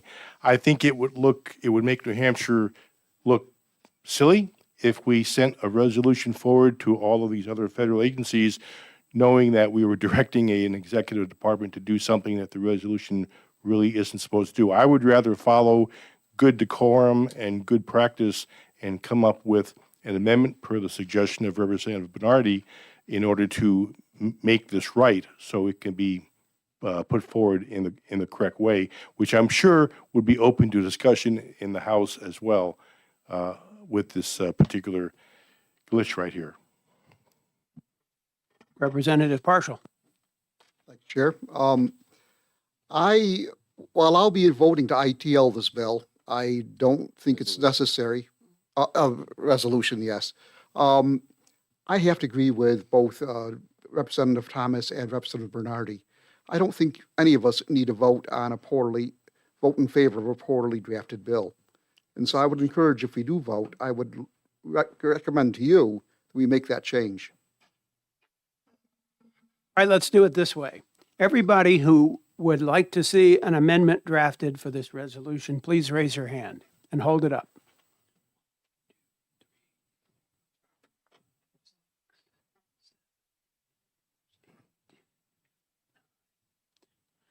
Okay. 9 people are in favor of an amendment. Everybody who would oppose or prefer no amendment for this bill, please raise your hand.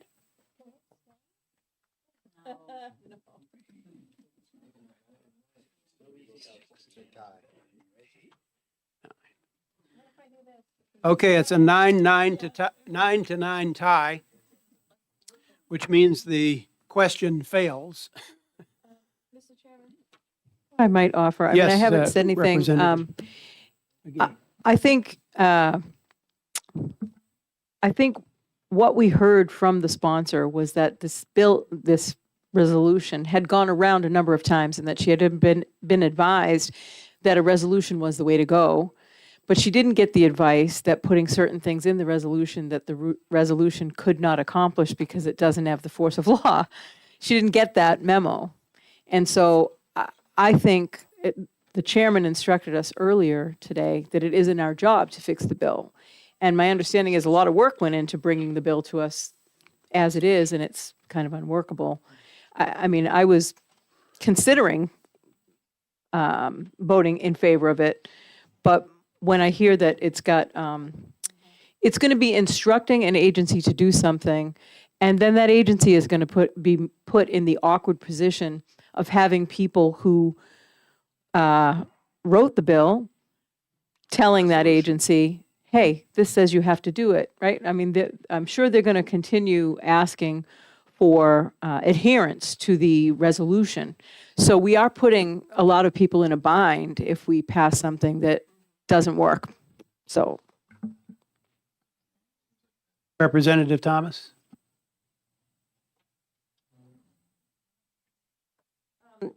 You know, I actually was leaning towards voting for this just to close the book on this because we see it every single year. And, you know, this was essentially, as everybody has pointed out, a toothless bone that we could have given to them or given to the sponsor. However, we cannot pass sloppy legislation. We cannot do that. That is just not our job.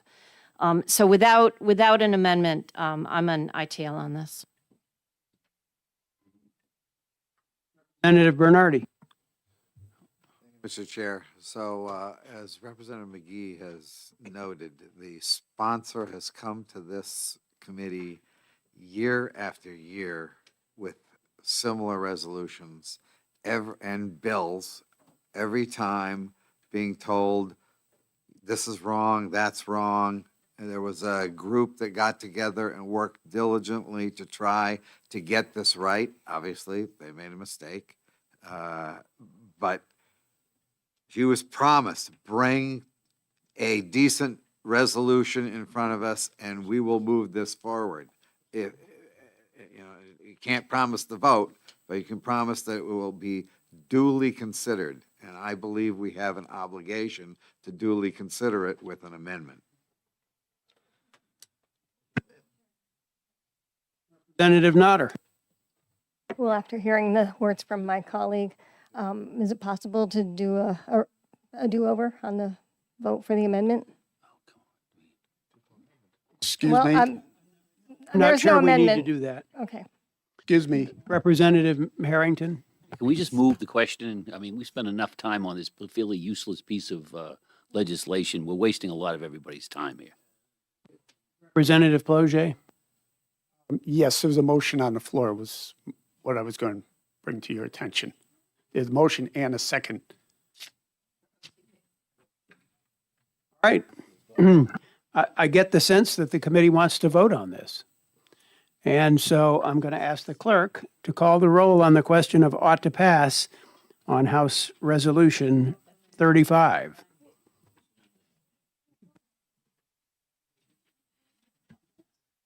Vice Chair Thomas. No. Representative Notter. No. Representative Harrington. No. Representative Ploget. Yes. Representative Bernardi, yes. Representative Summers. Yes. Representative Mattson. Yes. Representative Schneller. Yes. Representative Saborn Deschenier. Yes. Representative McGee. No. Representative Partial. No. Representative Kaplan. No. Representative Thomas. No. Representative Corman. No.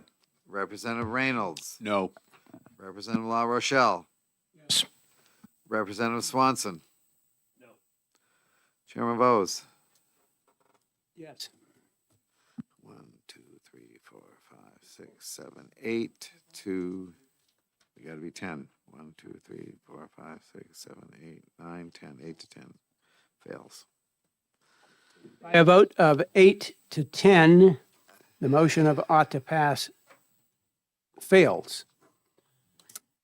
Would anyone like to make an alternative motion? Representative Corman. Thank you, Mr. Chairman. I move ITL. Is there a second? I'll second it. Representative Kaplan. Moved and seconded that we adopt the motion of ITL for House Resolution 35. Is there any further discussion needed? Vice Chair Thomas.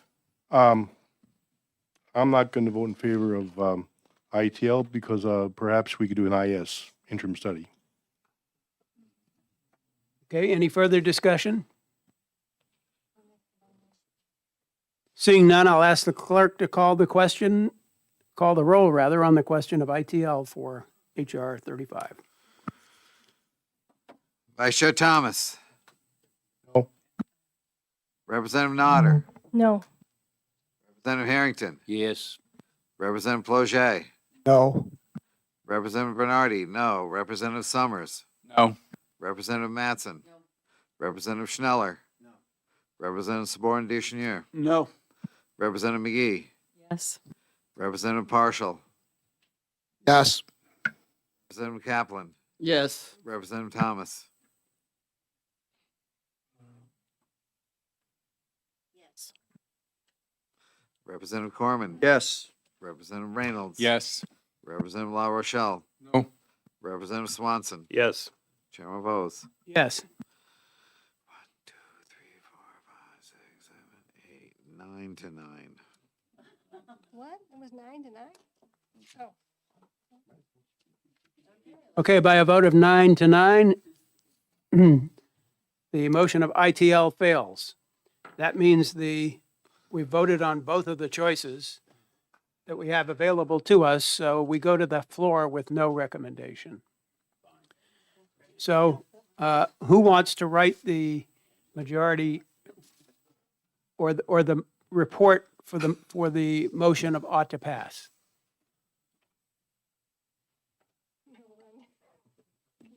Do we have to have one? Yes, there has to be for a no recommendation, there has to be a case for the motion of ought to pass, and there has to be a case for the motion of ITL. We have anybody who would like to, Representative Ploget, you'll write the position of ought to pass? Yes, I will. And Representative Corman, will you write the position for ITL? Sure. Okay. All right, so without recommendation.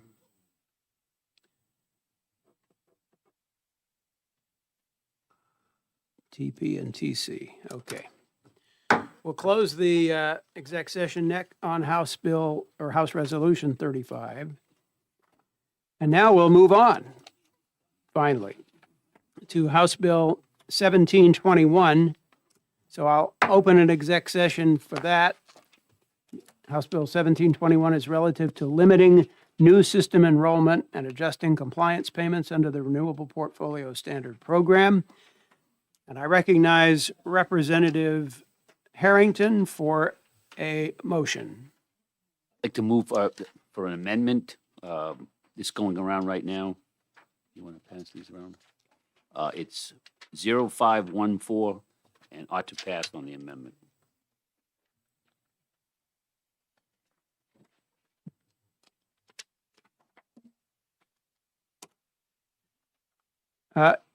Chair recognizes Representative Summers. Second the motion. Moved and seconded that we adopt the motion of ought to pass as amended by Amendment 2026-0514H. And the chair recognizes Representative Harrington to talk about his amendment. Yeah, it's not ought to pass as amended, it's just the amendment. We haven't passed that yet, so. It makes two changes. On line 6, you'll see it says except for Class 3 and Class 4. So there would be no change to those two classes. That's biomass and methane is Class 3 and hydro is Class 4. The other change, which is a wording change, I've got from DES on how they want to handle this. On line 16, it says on an annual basis, the Department of Energy proportionally, and that was added, the word proportionally, shall reduce the alternative compliance payments. Those are the changes. Okay, discussion on the amendment. Representative Bernardi. Was very appreciative of Representative Harrington bringing in the amendment, particularly for our hydro power producers. We need that reliable power, and we need them to continue to operate to keep our dams functioning. And we also had some considerable discussion about Class 3, where we need our folks that keep our forests clean and the forest industry productive, particularly the North Country, reliant on those Class 3 recs. So I support this amendment wholeheartely. Further discussion. Vice Chair Thomas. Mr. Chair, I agree with Representative Bernardi. This is a well thought out amendment to protect our North Country, our dams, our forest industry, and I think it's a reasonable way to amend this bill. I will be voting in favor of it. Further discussion. Representative McGee. I think the amendment doesn't make the bill any worse. But I can't vote in favor of the bill for the the effort that it makes on the other classes in terms of the de-emphasis and the phasing out.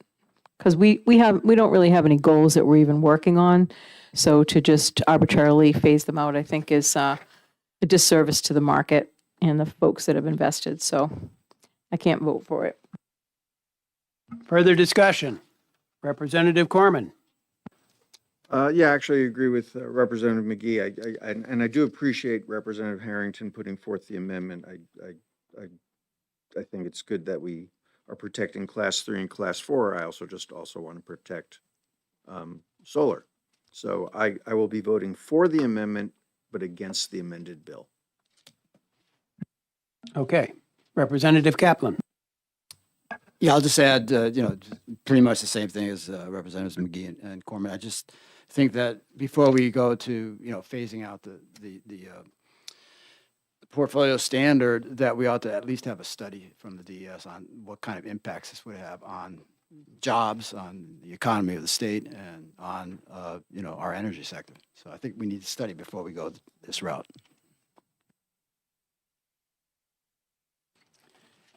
Okay, seeing no further discussion, I'll ask the clerk to call the roll on the question of the adoption of Amendment 0514H. Vice Chair Thomas, Yes. Representative Nodder, Yes. Representative Harrington, Yes. Representative Ploget, Yes. Representative Bernardi, yes. Representative Summers, Yes. Representative Mattson. Yes. Representative Schneller, Yes. Representative Saborn Duchenier, Yes. Representative McGee, Yes. Representative Partial, No. Representative Kaplan, Yes. Representative Thomas, Yes. Representative Corman, Yes. Representative Reynolds, Yes. Representative La Rochelle, Yes. Representative Swanson, Yes. Chairman Bose, Yes. 17-1. By a vote of 17-1, the committee adopts the amendment 0514H. Chair recognizes Representative Harrington for a motion. I would move the bill ought to pass as amended. Chair recognizes Vice Chair Thomas. Second. Moved and seconded that we adopt the motion of ought to pass as amended on House Bill 1721 FN. Further discussion? Representative Swanson. Mr. Chair, we've been reminded time and time again of the expected increase in demand or the need for electricity generation in the state of New Hampshire.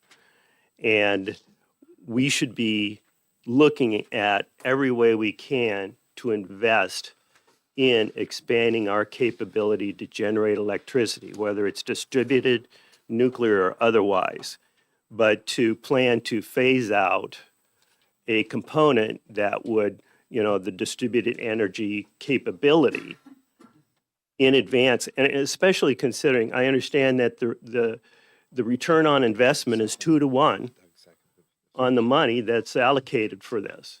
So it is an investment. It is not a cost to the ratepayers.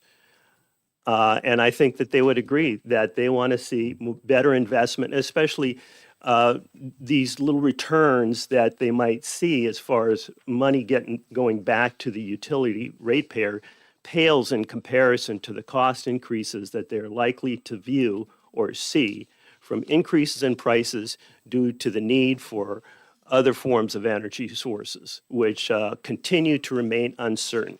So I highly recommend against passing this, and I would vote against this OTP. Further discussion? Representative Corman. Thank you, Mr. Chairman. I hark back to, I guess it was 2 years ago when you, Mr. Chairman, introduced what you called the New Hampshire Energy Independence Act. And to me, energy independence, the keystone there is producing energy in state without relying on out-of-state sources. And one of the great ways we can produce energy in state is with solar and wind and hydro. And anything that we do that would discourage that would make us less energy independent and would cause us to be sending more dollars out of state for sources that require materials from out of state, whether it be natural gas, oil, or even nuclear fuel. So I will be voting against this because I don't think that we should be discouraging in-state energy production. Representative McGee. Thank you. Along the same lines, another point that I would make is that as we decrease our local sustainable energy supply, we will be increasing our dependence on out-of-state supply, which is volatile. And that is how we got into the mess that we were in 2022 when prices went up and we had, no way to control that. Part of the way that you control it is that you emphasize supply in state that people can turn to when they want to diversify their energy costs. And so I really believe that this bill will increase energy costs, and therefore I cannot vote for it because there's no justification behind the bill. It's just, it's an idea and people are jumping on the bandwagon, but it's going to put all our eggs in one basket by eliminating support for those local sustainable energy sources. And I agree with my colleagues on the other side of the desk here that we should be emphasizing those. We should be helping people bring on inexpensive local energy because it has a higher benefit to the energy economy and it has a higher benefit for overall prices. And we have no analysis on whether or not this is a good or a bad thing. And I just, based on the points that I just made, I would suggest that it is a bad thing for the ratepayers of New Hampshire. Representative Bernardi. Thank you, Mr. Chair. So I just need to comment on the fact that this is, all this energy from solar and wind is entirely native and there's no external production. The solar panels are almost all made in China, or they are predominantly made in China and finished in the United States, but they're made in China. The same with the blades of the windmills. We cannot pretend that once the solar panel or the windmill is here, it's all of a sudden all native and not look at where it came from and the source of labor and everything else environmentally that went into that production pipeline. It's continually ignored. It needs to be on the same plate as oil, gas, nuclear, or any other fuel. Thank you. Okay, Representative Harrington. Yeah, I just might add one quick thing. If you subsidize anything enough, you can make it look good and make a case for saying it creates jobs and so forth. But I also think we could debate this from now until next week, and not a single vote in this room is going to change. So I would recommend we move the question. Okay, it's been recommended that we move to questions, so I'll ask the clerk to call the roll on the question of ought to pass as amended on House Bill 1721. Vice Chair Thomas.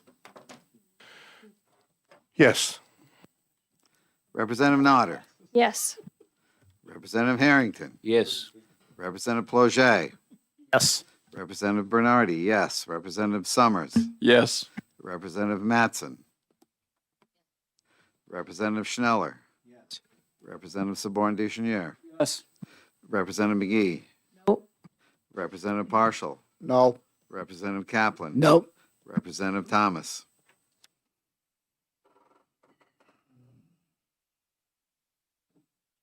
No. Representative Corman. No. Representative Reynolds. No. Representative La Rochelle. No. Representative Swanson. Chairman Bose. Yes. 10-8. By a vote of 10 to 8, the committee adopts the motion of ought to pass as amended by Amendment 0514H on House Bill 1721 FN. Representative Harrington will write the majority report. You've Will already there got be it. a minority report? And Representative Corman will write. Representative Corman will write the minority report. Could I have that by 5 o'clock this afternoon?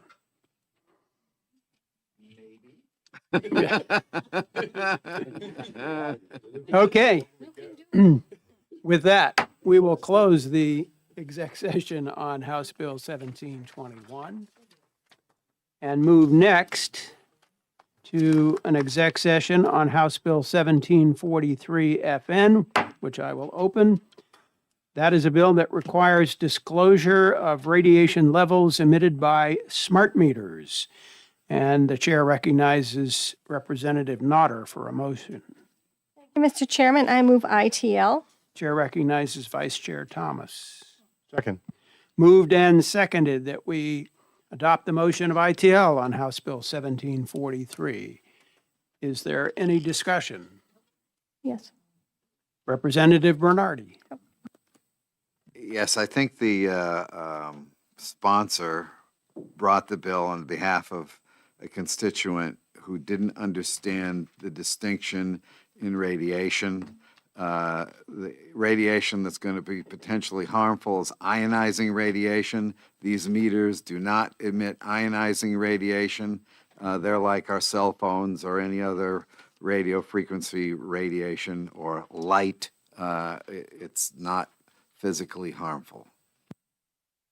Further discussion?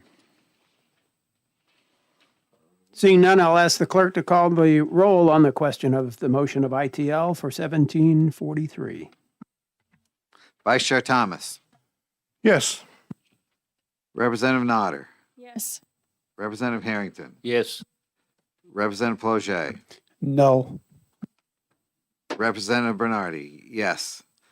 Representative Summers. Yes. Representative Mattson. Representative Schneller. Representative Saborn Deschenier. Yes. Representative McGee. Yes.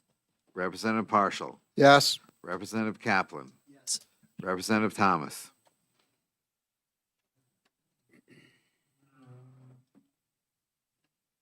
Yes. Representative Corman. Yes. Representative Reynolds. Yes. Representative La Rochelle. Yes. Representative Swanson. Yes. Chairman Bose. Yes. 17-1. By a vote of 17-1, the committee adopts the motion of ITL on House Bill 1743 FN. And Representative Nodder will write the committee report, and we will put this on consent without objection. Okay, no objections? No object. It will go on to the consent calendar. So that closes the exec session on House Bill 1743 and brings us to our last order of business for today, and that's to open an exec session on House Bill 1739 FN relative to energy infrastructure, economic development, and workforce training for large-scale data facilities. The chair recognizes Representative Harrington for a motion. To ITL bill. Chair recognizes Vice Chair Thomas. Second. Moved and seconded that we adopt the motion of ITL on House Bill 1739 FN. Discussion. Representative Harrington. There's a whole mess with this bill I could go on and on about, but I'll stop at one thing because I think it definitely is a killer. If you look at line 13, Grid Modernization Agreement, or GMA, means a binding agreement between a developer and the Department of Energy and the Public Utilities Commission that includes cost sharing, energy sourcing, and community benefit provisions. I have no idea how we could make a binding agreement between the Department of Energy and the PUC. They simply just don't have the wherewithal to do that. They don't make binding agreements. That alone is enough to kill this bill. Further discussion. Representative McGee. I think the bill was attempting to do some good things, to put some guardrails around how we move forward with this type of infrastructure, and it probably is needed for us to revisit it.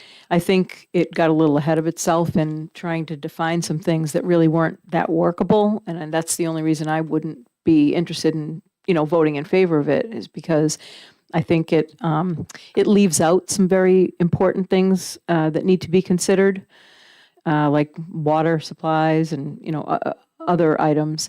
And it also, it doesn't seem like it's fully thought through in terms of the design of how it would be implemented. I think it would be unworkable.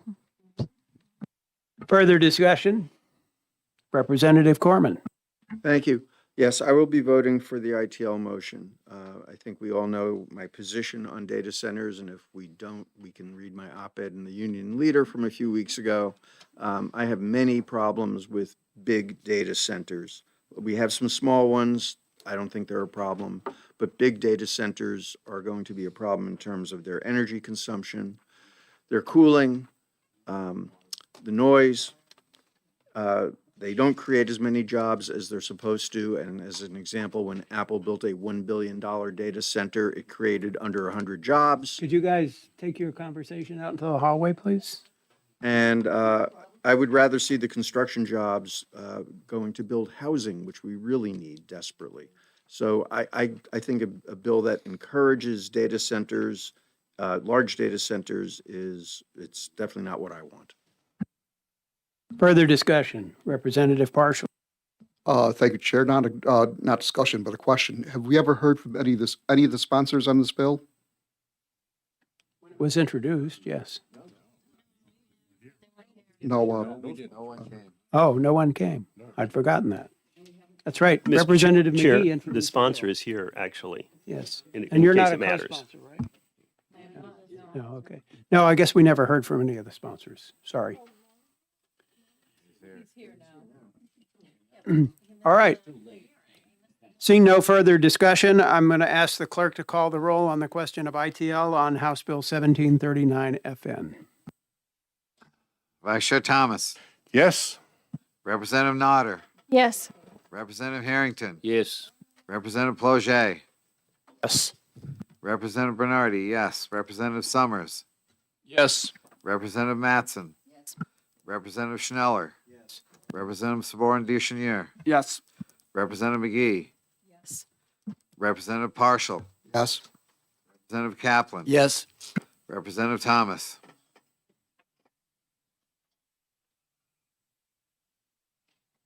Yes. Representative Corman, Yes. Representative Reynolds, Yes. Representative La Rochelle, Yes. Representative Swanson, Yes. Chairman Bose, Yes. 18-0. By a vote of 18 to nothing, the committee adopts the motion of ITL on House Bill 1739 FN.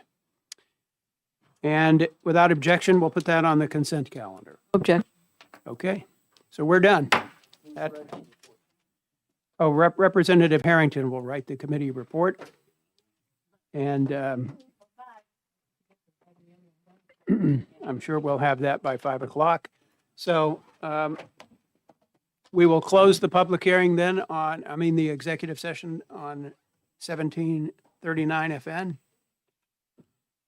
And that concludes all the business that we had been scheduled to accomplish for today.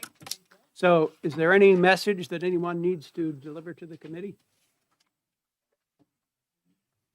All right, well, we're scheduled back here next Monday at 9 a.m. to hear 5, I believe, more bills. On Tuesday, we'll be back to hear 5 more. And on Tuesday afternoon, we'll no doubt be execing a bunch more bills. Davis Allen, our committee researcher, is looking into how many early bills we've already execed and how many we have left to exec, because whatever we have left, we have to do by next Tuesday, because it's the 10th and the deadline is the 12th. So all the early bills will be finished as of the conclusion of our business on next Tuesday. So with that, I wish you all a pleasant Wednesday. We will see you Thursday in the New Hampshire House for House session. Take care.